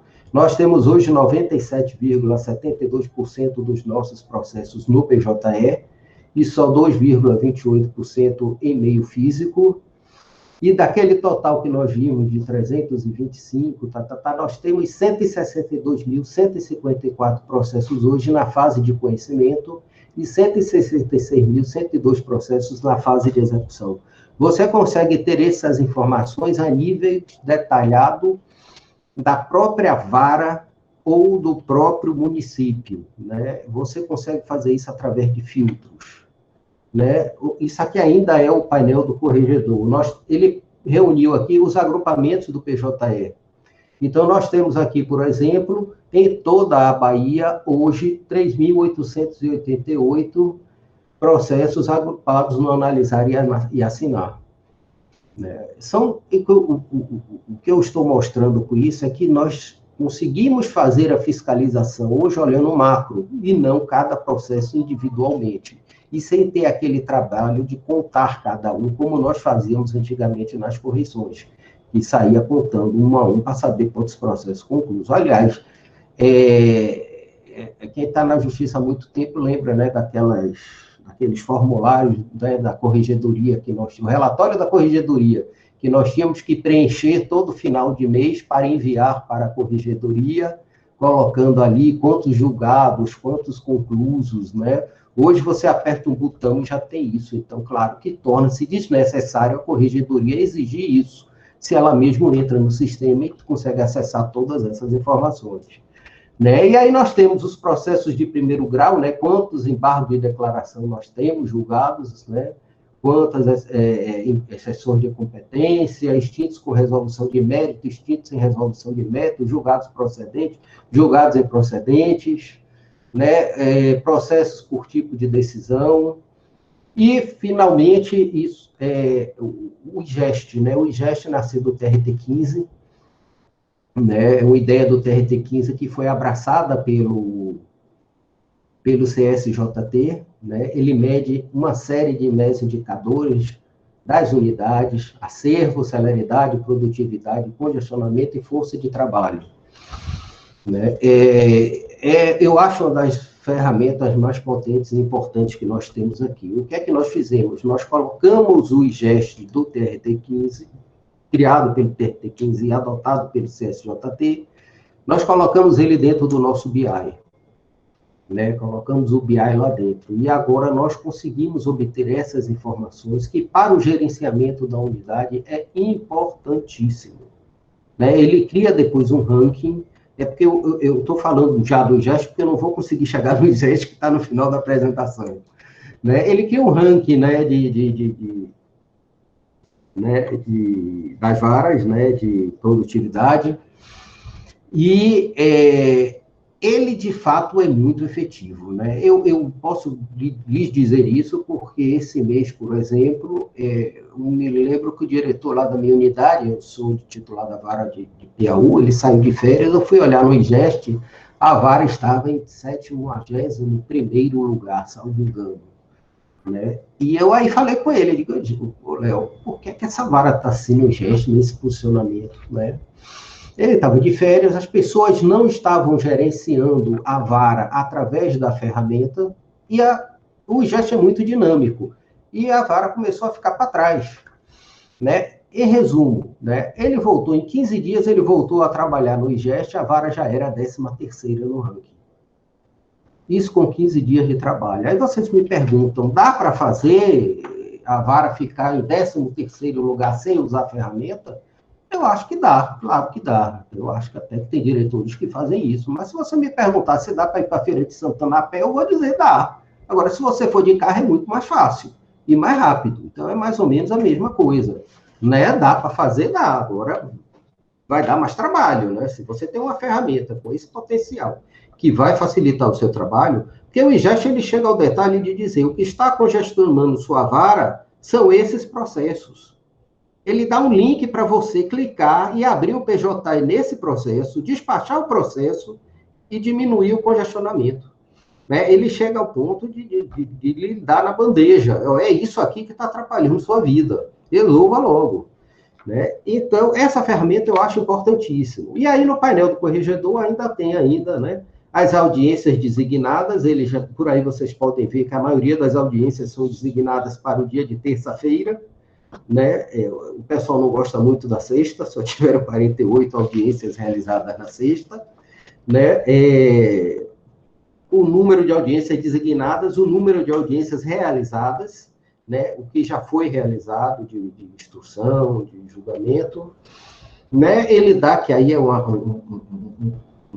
informação que interessa à corregedoria, né? Quais são os juízes que estão com processos em atraso e a quantidade, né, que não tem processos em atraso, e também o número de processos recebidos. Isso já era, inclusive, uma das primeiras tabelas que nós tínhamos lá. Né?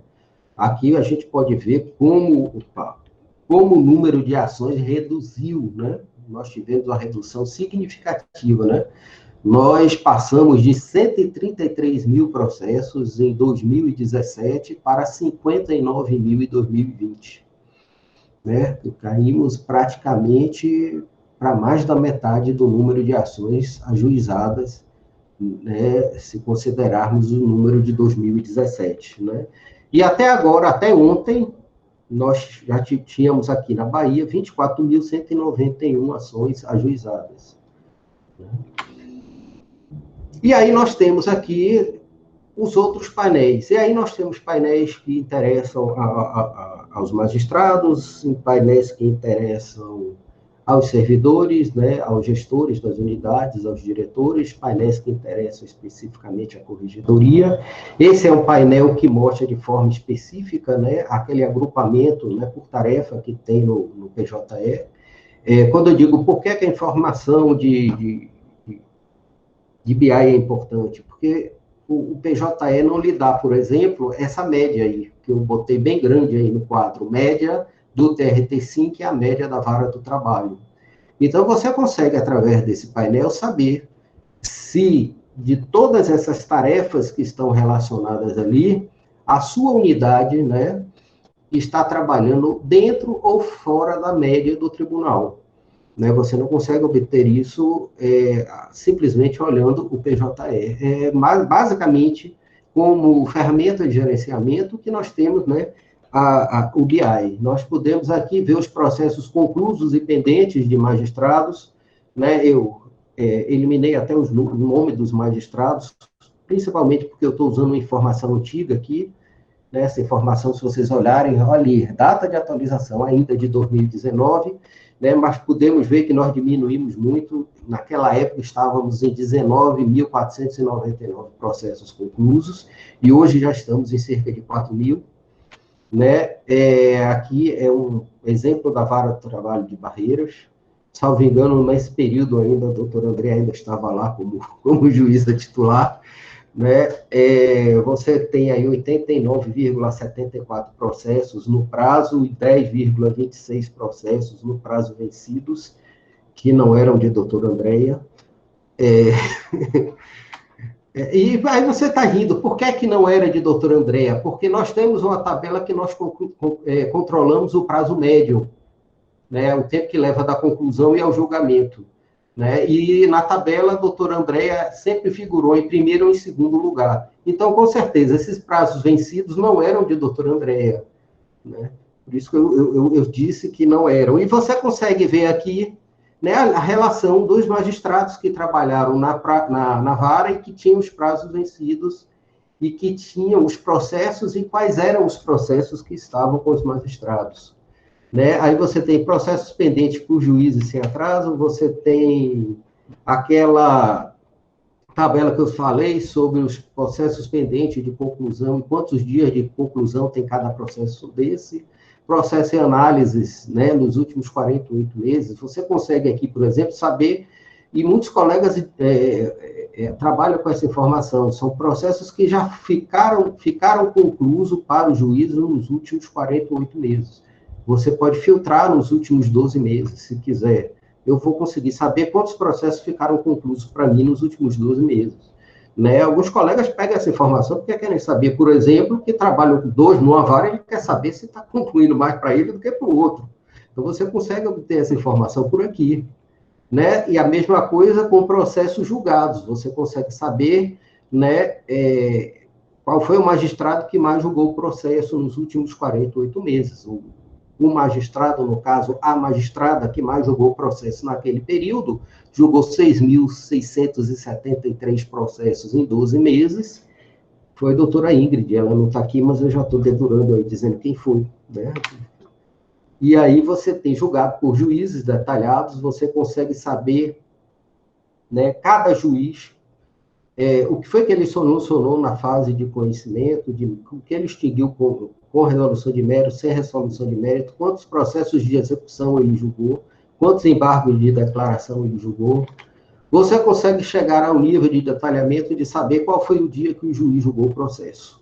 e quais foram os dias que ele trabalhou e que julgou, pelo menos assinou o processo. Ele pode ter trabalhado o dia todo, não ter assinado, mas o dia que ele assinou e disponibilizou a decisão foi aí. Esse magistrado trabalhou no dia 4, 7, 3, 7, 5, ou trabalhou no dia 7, 8, 11, 12, 13, 18, 19, 20, 21, 25, 26 e 29. Ele assinou nesse dia, ele pode ter trabalhado todos os dias, mas ele só assinou as decisões nesse dia, né? E ali diz exatamente o que foi que ele fez em cada dia, né?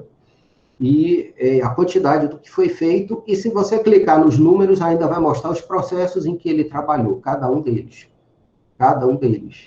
né? Então, o colega trabalhou em embargo de declaração no dia, ele julgou um no dia 1º, no dia 11 de março ele julgou um, no dia 12 de março ele julgou 3, no dia 13 de março ele julgou 5, no dia 20 de março ele julgou 1, e no dia 29 de março ele também julgou um processo. Você tem essa tabela específica da corregedoria, um controle de cobrança de atrasos de processo, ali tem uma relação que a corregedoria bota com o nome dos juízes, né, o PROAD de cobrança e o acervo, né, que cada um tem, negativo, e com a setinha verde e amarela dizendo se é um viés de alta ou viés de baixa. Ou seja, se em comparação com o mês passado, né, ele acabou julgando mais do que recebeu ou não, se ele está diminuindo ou aumentando o acervo. Né? E você clicando no PROAD, você já entra também no PROAD. Né? Nós temos link tanto para o processo administrativo quanto para o PJE. Né? Aqui tem uma parte das audiências designadas, só para a gente ter uma visão de como são feitas, de como é feito esse painel da audiência. Você tem a primeira vara de trabalho Feira de Santana, você tem a barra vermelha, que são audiências de instruções, a barra verde são unas, né? Aí você tem também a relação por dia, né, já informando o número do processo, o nome do autor e o nome do réu, com link também para acessar o processo, se você quiser.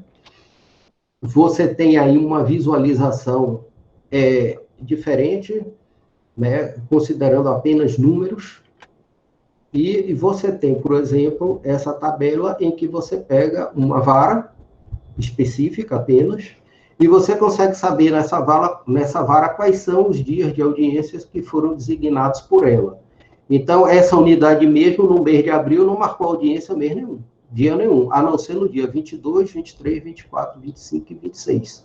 Então, essa vara do trabalho, no mês de abril, só fez 4 audiências. E ali você tem os números, 3, 15, 17, 16 e 15 processos por dia colocados na pauta. E se você clicar no 15, ele vai lhe mostrar quais são esses 15 processos que foi colocado na pauta no mês de abril por essa unidade. Né? Você pode ver que no mês de julho, por exemplo, essa unidade só marcou 3 dias de audiência. É uma informação que o corregedor não precisa perguntar para a vara. Está no sistema. Ele abre o sistema e ele vê. Né? E aqui é uma informação, a mesma informação compilada de uma forma diferente, em que você pode ver todas as varas do trabalho da Bahia, né, em uma única tela. Então, aí você consegue saber quais são os dias que existem audiências marcadas e quantos processos estão marcados em cada um desses dias. E se você clicar novamente no número, você vai saber, né, quais são os processos que ocorrerão naquele dia. É uma rápida olhada, por exemplo, se você pegar dia 24, nessa tabela, você vai ver que na Bahia só 3 varas marcaram audiência no dia de sexta-feira. Né? No dia 17, só 4 varas marcaram audiência no dia de sexta-feira, o que vem confirmar aquela tabela, aquele gráfico anterior que nós colocamos, mostrando, né, quais são, que sexta-feira realmente era um dia que não era muito simpático para a marcação de audiências, ao contrário da quarta-feira, que praticamente está preenchido aí em todas as varas. Né? Aí você tem uma tabela de audiências designadas por vara de trabalho por períodos, né? Mais uma vez, uma tabela também mostrando aquela informação que nós vimos, só que aí, a partir da unidade individual, você vê que essa vara só marcou uma audiência no dia de sexta-feira, ela prefere marcar audiência na terça-feira e na quarta, coincidentemente, 55 nas duas, né? E audiências realizadas, você finalmente tem uma compilação de todas as audiências realizadas por todas as varas do trabalho em determinado local, né, no PJE, no legado,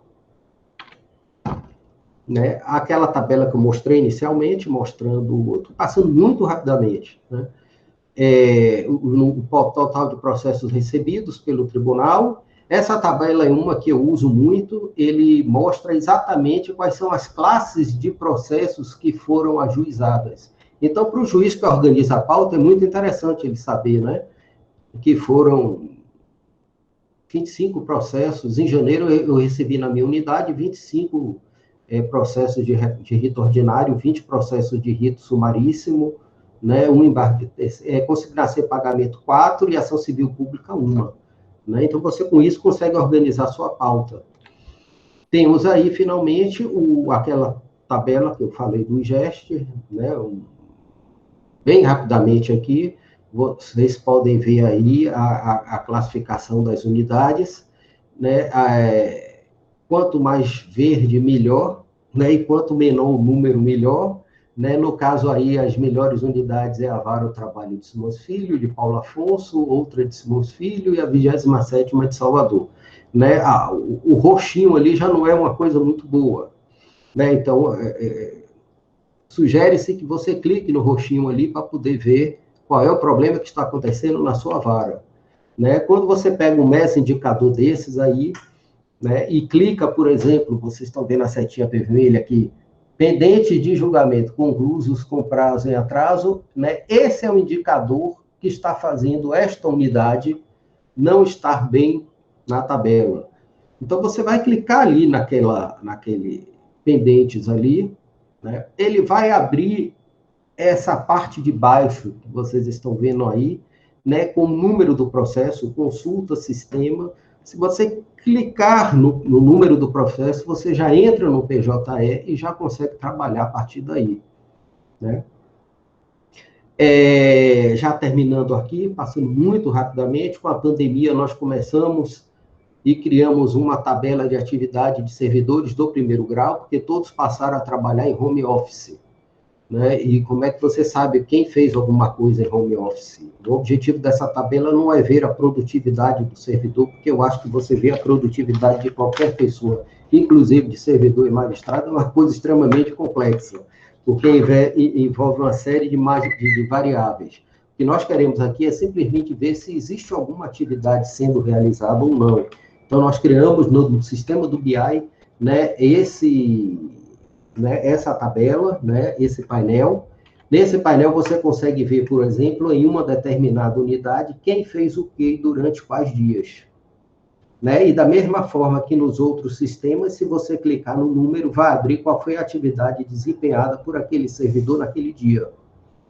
Né? Então, você vê ali, por exemplo, que o assistente administrativo 2, o primeiro da linha, ele estava de férias, FE, aquela parte amarela, mas ele começou a trabalhar, né, nos processos logo após as férias, no dia 7, né, de dezembro de 2020. Então, no dia 7, ele trabalhou, ele fez 101 movimentações nos processos de juntadas, né, no dia 8, 162, no dia 9, 88, no dia 10, 77, no dia 3, 13, num total de 540 até o dia 14.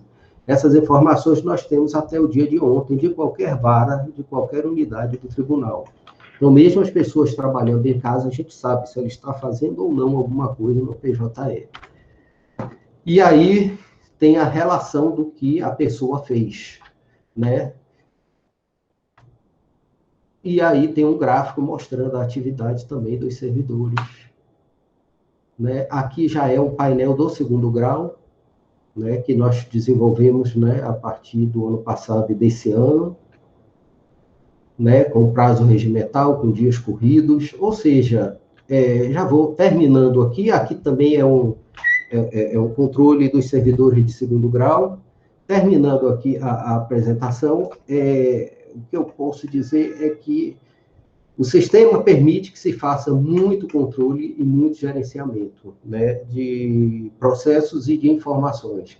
É preciso construir só. Construir, eu acho que nós fizemos esse trabalho na corregedoria, mas eu acho, por exemplo, que na central de execução ainda tem muito a se fazer, no processo de execução como um todo, né, nós temos ainda muito o que fazer, né? Nós poderíamos ter um banco nacional de dados de executados, de bens penhorados, né, de reclamações, porque nós temos esse manancial e nós temos essas informações disponíveis em nosso sistema.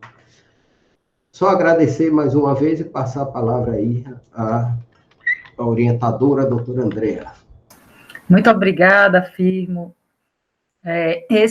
Eu queria só, assim, falar da minha experiência com o BI, porque eu sou uma usuária ativa, né, do BI.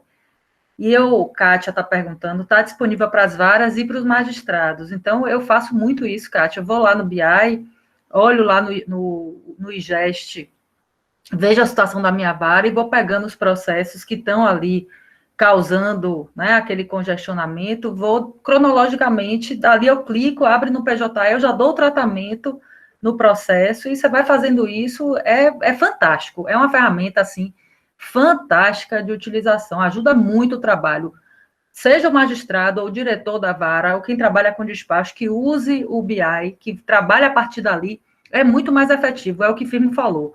Dá para ir para a Feira de Santana a pé? Dá, mas se for de carro é muito mais efetivo. Dá para eu fazer no meu controle só pelo PJE? Dá, mas se eu usar o BI é muito mais efetivo. E aí você consegue fazer o controle da sua execução, desse congestionamento da sua execução. Eu acho essa ferramenta fantástica, né? E assim, sempre que posso, eu faço propaganda mesmo, né? Então, gente, agora, uma vez feitas as apresentações, nós três nos colocamos à disposição. O Rafael ainda está aqui, ainda tá aqui no grupo, ou já saiu? Está aqui, não nos abandonou. Só uma pessoa apegada, só uma pessoa muito apegada. Tem um tempo, fica no calor da emoção. O evento às 13 horas, vou segurando aqui. Gente, Rafael disponibilizou a palestra dele aí no chat, deu um link, eu também disponibilizei o arquivo com minha apresentação e com aqueles arquivos todos que eu mencionei, inclusive o modelo de mandadão, né? Tudo está lá também disponibilizei aí no chat, né? Um linkzinho para quem tiver interesse. Alguém quer fazer alguma pergunta, fazer alguma colocação?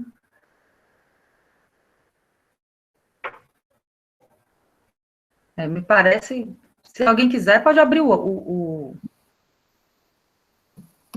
áudio aí. Olá, boa tarde. Bom dia ainda a todos, né? Bom dia. Bom, parabéns aos três, foram excelentes as explanações. Eu falei, eu estou começando agora na divisão de execução aqui de Presidente Prudente, TRT 15, e já mudei, assim, a forma de ver a execução. Realmente, a gente se envolve muito mais, né? Enquanto juiz da vara, a gente fica muito preso à fase de conhecimento, embora eu também, sempre muito atenta, mas fica mais para o diretor da secretaria levar a questão da execução. E quando a gente começa a ter um contato mais próximo, a gente se interessa mais. Achei muito interessante a questão da comissão, que eu não tinha conhecimento, nem que era feita assim, achei muito legal, vou ver o que a gente consegue fazer aqui. E aí, o que eu tinha dúvida é essa questão desse programa, como é que eu poderia acessá-lo, Andréia? Firmo, eu acho que teria que ter uma cooperação, né? Um termo de cooperação, Firmo. Qual é o regional? TRT 15. 15, na verdade, nós cedemos, digamos assim, o negócio, Kátia.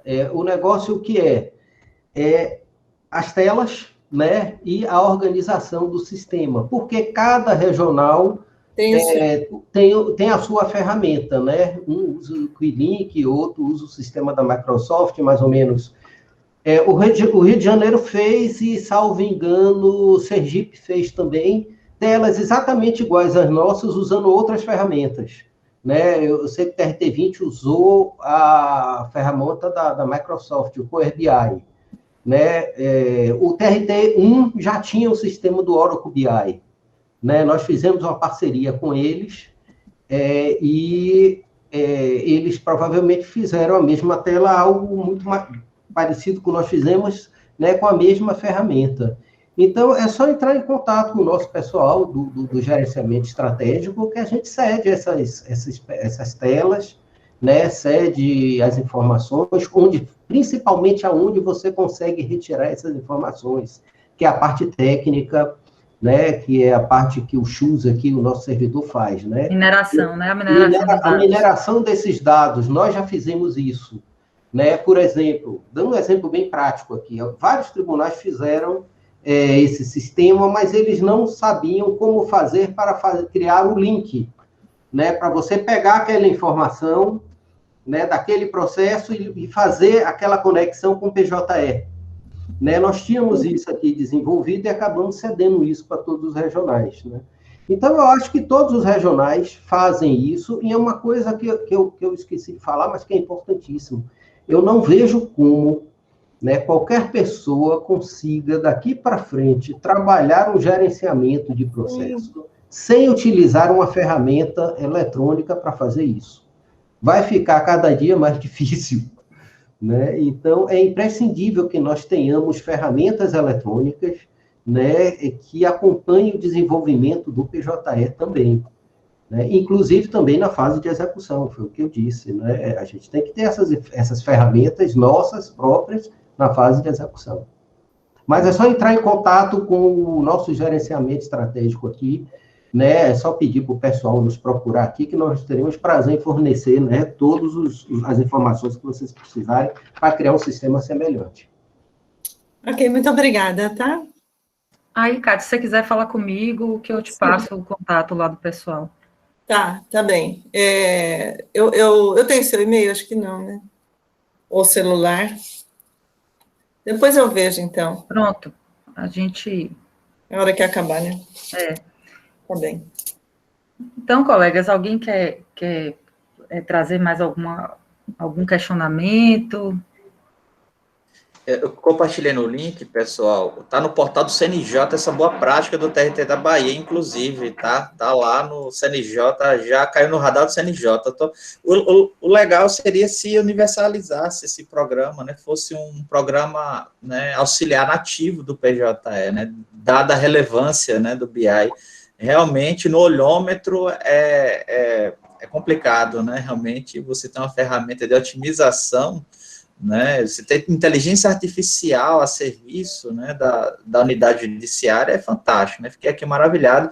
Eu não sei o andamento, como está aqui na segunda região. Eu sei que eu vi alguma matéria há um tempo atrás que chegou, né, o pessoal da segunda região até procurar, né, vocês, mas eu não sei o desenvolvimento realmente. Foi. Eles vieram até aqui, Rafael, para desenvolver o sistema. Nós fizemos um tempo de cooperação e depois entraram muito na parte técnica, né? Os técnicos que ficaram se comunicando. Eu não sei como é que se deu o desenvolvimento aí, se parou, se andou, realmente eu não sei. Mas houve, de fato, esse contato inicial. Eu também me coloco à disposição de todos. Se quiserem entrar em contato, né? Viu, Kátia? Também, só me ligar aí, né? Pode falar com o doutor André aí também, que ela conhece a equipe lá, né, de desenvolvimento do sistema. Tá bem, obrigada. Então, gente, se ninguém tem mais nenhuma indagação a trazer, né, a gente pode considerar aí encerrar. Inclusive, o tribunal ganhou o prêmio, não foi, Firmo, por causa dessa ferramenta, o Inovare. Foi, ela está no portal do CNJ porque no Prêmio Inovare, né, o CNJ criou essa categoria nova de gestão processual. Né, e foi o primeiro ano do certame com essa categoria nova de gestão processual, e nós habilitamos, né, a nossa ferramenta, e acabou sendo a vencedora dessa categoria, gestão processual, que basicamente é o que o sistema faz, né?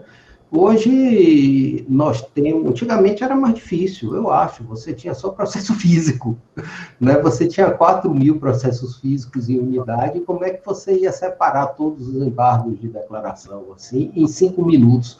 Hoje você faz isso em 30 segundos por um sistema desse, né? Você consegue separar os embargos de declaração e os que estão conclusos, você consegue separar os embargos de declaração que estão conclusos e que estão atrasados, que já passaram do prazo. e você consegue botar o embargo de declaração dos concursos que estão atrasados e que são do município tal. Para que, né? Então, ela é uma ferramenta que, se você pegar na hora, você consegue, por exemplo, quem tem muito processo, digamos assim, acumulado, ele consegue separar por partes imediatamente. Uma coisa assim, com 3 segundos ali, é só botar o filtro. Eu quero meus conclusos de determinada parte. Isso, dá para fazer gestão de pauta e de julgamento também, não é? Tudo, de pauta e de julgamento. Aquela tabela que eu mostrei, eu utilizo para fazer a gestão de pauta, né? Então. E, às vezes, a parte que é adiar eu estou querendo fazer... eu quero adiar, mas eu queria adiar para um dia que eu já tivesse audiência. Sim. Eu boto o nome da empresa ali, imediatamente, né, o sistema me mostra qual é o dia que vai ter a próxima audiência daquela parte. E ainda disse a audiência de instrução, ainda disse a audiência inaugural. Muito bom. É muito bom, facilita bastante. É aquilo que eu disse no início, né? Você consegue fazer sem isso? Consegue. Agora, você vai ter muito mais trabalho. Exato. Muito mais trabalho. Né? Tem uma pergunta para Rafael aí, né, sobre a comissão de credores de CDGEX TRT10. Isso. Qual é o seu nome? George. Oi, George, tudo bem? Joia. Olha só, George, o segredo do negócio é fazer audiência e conversar. Troca fria de atos processuais não evolui. Despacho para cá, petição para lá, a coisa não vai evoluir, não vai ter essa adesão. Precisa o juiz coordenador puxar a audiência, explicar, exercer a oralidade na audiência e explicar todas as vantagens em que os advogados terão fazendo união de esforços em prol de um objetivo comum, tá?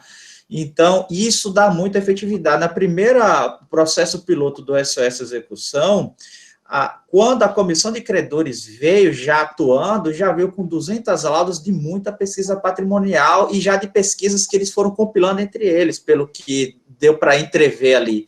Então, cada um já tinha mais ou menos uma pesquisa, né, extrajudicial do devedor, juntou e ficou uma baita petição de impulsionamento, mas assim, de análise, de blindagem patrimonial, assim, que ser algo que dificilmente um credor só daquele devedor conseguiria compilar tanta informação daquele devedor. E são grandes escritórios, são os grandes credores, né? Então, isso é um diferencial, mas precisa fazer audiência. Essa primeira audiência, quando eu fiz, ela foi até... Eu gravei. Eu não sei se... eu deixei ela gravada e o link está no processo, inclusive, para qualquer pessoa acessar esse link, né? E foram 40 minutos de muitas dúvidas. Então, tem que explicar a dinâmica da comissão de credores, essa atuação em conjunto com petição única. Na própria audiência, eles já abriram um grupo de WhatsApp para conversar entre eles, ficaram muito empolgados, entendeu? Ficaram muito empolgados porque teve essa sinergia, né, na audiência. E, curiosamente, até nessa audiência, o devedor se fez presente também, acompanhou tudo, né, acompanhou, então, porque a audiência é pública, e mostrou, o devedor ficou ali atento, já se mostrou uma certa interesse, não, vamos ver aqui se conversar com vocês para um plano de pagamento. Então, você vê que o devedor já começa a perceber que a balança vai se equilibrar, porque o polo ativo vai ter essa musculatura, né, maior, vai ter, né, um time mais fortalecido, né? Então, tem todo esse cenário. O que a gente vê no dia a dia de um processo piloto? Um abandono do credor, daquele processo piloto, deixa muito a cargo do juiz da execução, mas haverão travas no decorrer.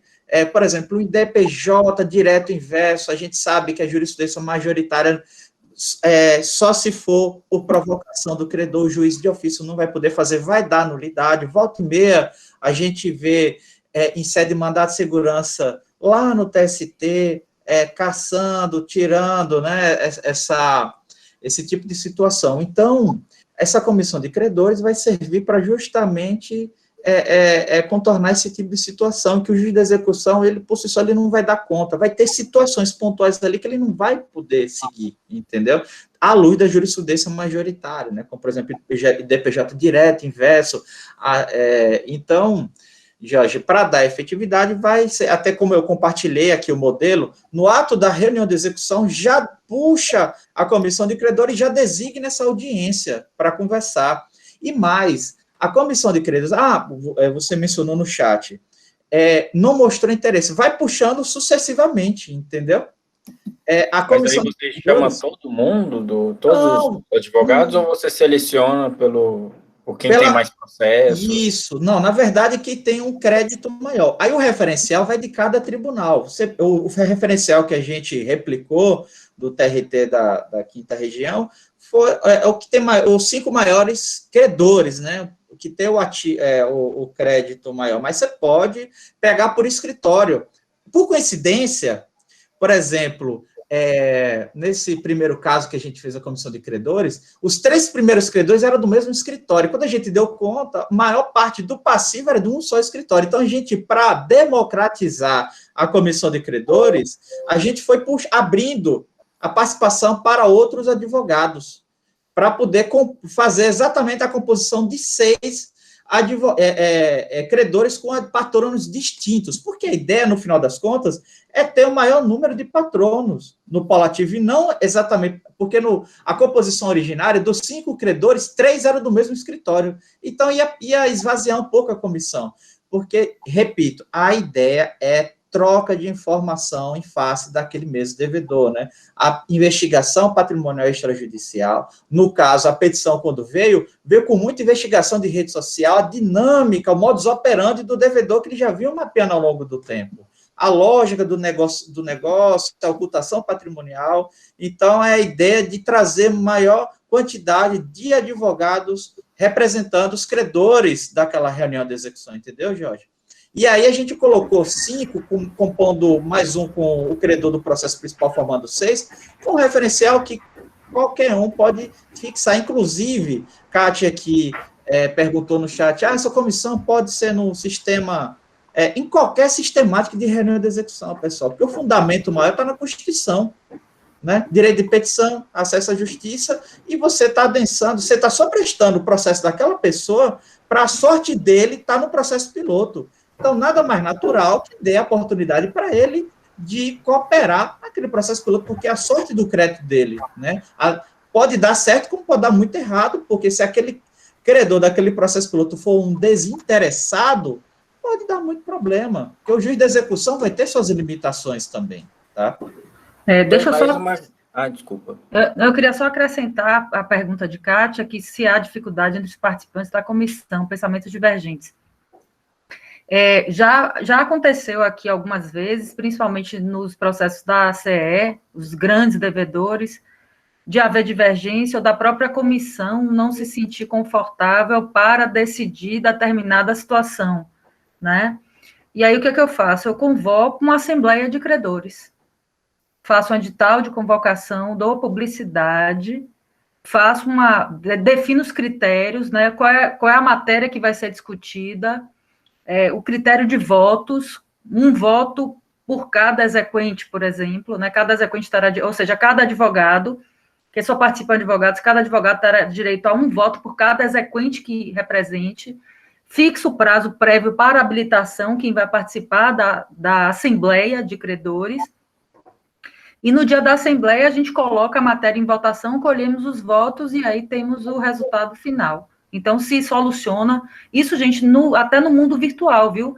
Durante a pandemia, fiz isso várias vezes, várias assembleias de credores de grandes devedores. Legal, muito bacana. Manda para a gente depois o edital, André, se você puder. Mando. Eu gravei todas essas assembleias e fiz upload, inclusive, para o PJ Mídia. Né? Então, assim, são muitas questões que vão surgindo, gente, me coloco à disposição, né? Eu sei que é difícil, Kátia, principalmente no começo, para a gente entender a lógica. E aqui na Bahia a gente fez muita mudança mesmo, né, Firmo? Foram muitas novidades aí que a gente trouxe aí. Mudança de paradigma. Mais uma dúvida, André. Como é que vocês fazem o rateio dos créditos nas execuções conjuntas no piloto? Então, normalmente, na decisão de instauração, a gente já define o critério, né? Sim. mas nada impede que, posteriormente, esse critério seja modificado. Então, também tenho uma experiência, já fiz várias audiências, que a própria comissão de credores resolveu alterar o critério. Então, se a comissão de credores opta, num determinado momento, pelo critério ser proporcionalidade, né, assim, não consegui dinheiro, consegui um crédito agora, né, consegui 2 milhões de reais. Eu tenho 300 credores, vai dar para pagar todo mundo? Não. E aí, vamos fazer como? Doutora, vamos dividir proporcionalmente. Ou então, vamos dar 20 mil para cada um e o resto que sobejar a gente divide proporcional. Então, aí eu faço a mesma coisa que Rafael. Eu faço audiência, eu convoco a audiência. Eu acho que em audiência a gente conversando a gente resolve tudo, sabe? Se não resolve tudo, resolve muito. E se não resolver na audiência com a comissão de credores, a gente convoca a assembleia e na assembleia se resolve, né? Por maioria sempre. Então, a audiência, para mim, é fundamental. Eu sigo a linha de Rafael aí. Exatamente. Vamos conversar, conversando a gente resolve. Resolve, né? Pontos chaves ali na execução, vai puxando a audiência, de repente, naquele momento ali, vem o plano de pagamento, chama o devedor para conversar, e aí a coisa vai fluindo. Cristina até emendou aqui uma pergunta, dentro do questionamento da CAD, sobre, e os credores vão poder atuar no processo piloto fora da comissão? O que é que se orienta para não dar tumulto processual, que eles alimentem informações para a comissão de credores? Ou então, podem solicitar, olha, abrir a comissão de credores para que ele entre na comissão. A comissão é democrática. O referencial de 6 não é estanque. Inclusive, na nossa norma do SOS, a gente colocou assim, preferencialmente, ou seja, está aberta. Pode ir abrindo, como aconteceu na minha primeira situação, em que acho que a comissão avançou para 8 credores para poder contemplar mais patronos, né? Então, não pode ele peticionar em paralelo à comissão de credores, que aí vira bagunça. O que ele vai poder ou ele entra, assume a responsabilidade de ser membro da comissão, ou ele vai alimentando a comissão com informações e orientando lá a comissão. Mas não apoia em paralelo, porque senão já vira tumulto processual. Aqui a gente faz da mesma forma.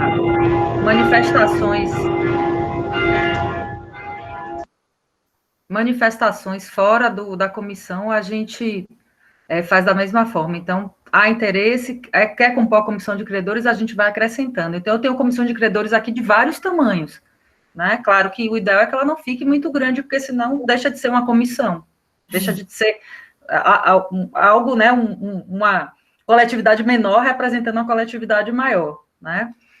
Mas a gente procede da mesma forma aí, convida para integrar a comissão, de modo geral aceita. E assim, digo para vocês com muita tranquilidade, são muitos anos aqui de experiência de coordenadoria, não comigo só, com outros colegas que me antecederam, e dificilmente há esse interesse de se peticionar fora do que a comissão já peticionou. Eu digo com muita tranquilidade isso. Sobre a preferência dos idosos, pessoas com deficiência e portadores de doença de moléstia grave, esses são pagos à medida que, né, nos acordos, por exemplo, né, em que há aportes mensais, esses são pagos em primeira mão, sim. E a gente também, no meu critério que eu fixo na decisão de instauração dos REFs, eu coloco esses como pagamento preferencial também. Mas critérios, né, Rafael? A gente já discutiu isso, e eu e o Rafael, a gente nem sempre concorda com os critérios aqui. André, eu só queria que quando eu iniciei como juiz auxiliar da execução, eles pagavam um valor superior, 5 vezes mais que os demais. Não. Por isso que eu queria saber se, só para eu ter um parâmetro, que aí já tinham iniciado assim, depois eu queria só, mas eles recebem primeiro, mas o mesmo valor que os demais, né? Isso. Tá bom, obrigada. Proporção, né? Isso, proporcionalmente. Se o critério que a comissão decidir for proporcionalidade, vai receber igual, sem esse diferencial. Nunca houve. Claro que se eventualmente a comissão decidir que haja esse, né, adicional, para mim está valendo também. É o que eu digo. O que se resolver por acordo, acordado está. Exatamente. E a questão do prorata está até na lei da execução fiscal, né? credores tributários do mesmo patamar pro rata, tá lá na lei de execução. E União, aí depois civil, estados, pro rata, município. Eu falo a lei de execução fiscal porque ela é a primeira fonte normativa da execução do trabalho, por isso que eu sempre tenho esse carinho pela lei de execução fiscal, eu sempre vou lá, na ausência, puxo o CPC, né? E a lei de execução fiscal, ela dá essa ideia do pro rata, né, também, né? E o Código Civil, né, que certa vez no debate do grupo você lembrou, né, o pessoal o Código Civil, eu uso o Código Civil, exatamente, está lá dito, se não houver dinheiro suficiente para pagar todo mundo no concurso singular, a divisão deve ser feita de forma proporcional aos créditos, né? Então, acho que é isso, né? Alguém quer fazer mais algum questionamento ou a gente pode encerrar o painel? Próxima semana, gente, dia 7 são 2, né? Dobradinha de manhã e de tarde, hein? Vou interromper a gravação aqui, tá? Para a gente, se quiser continuar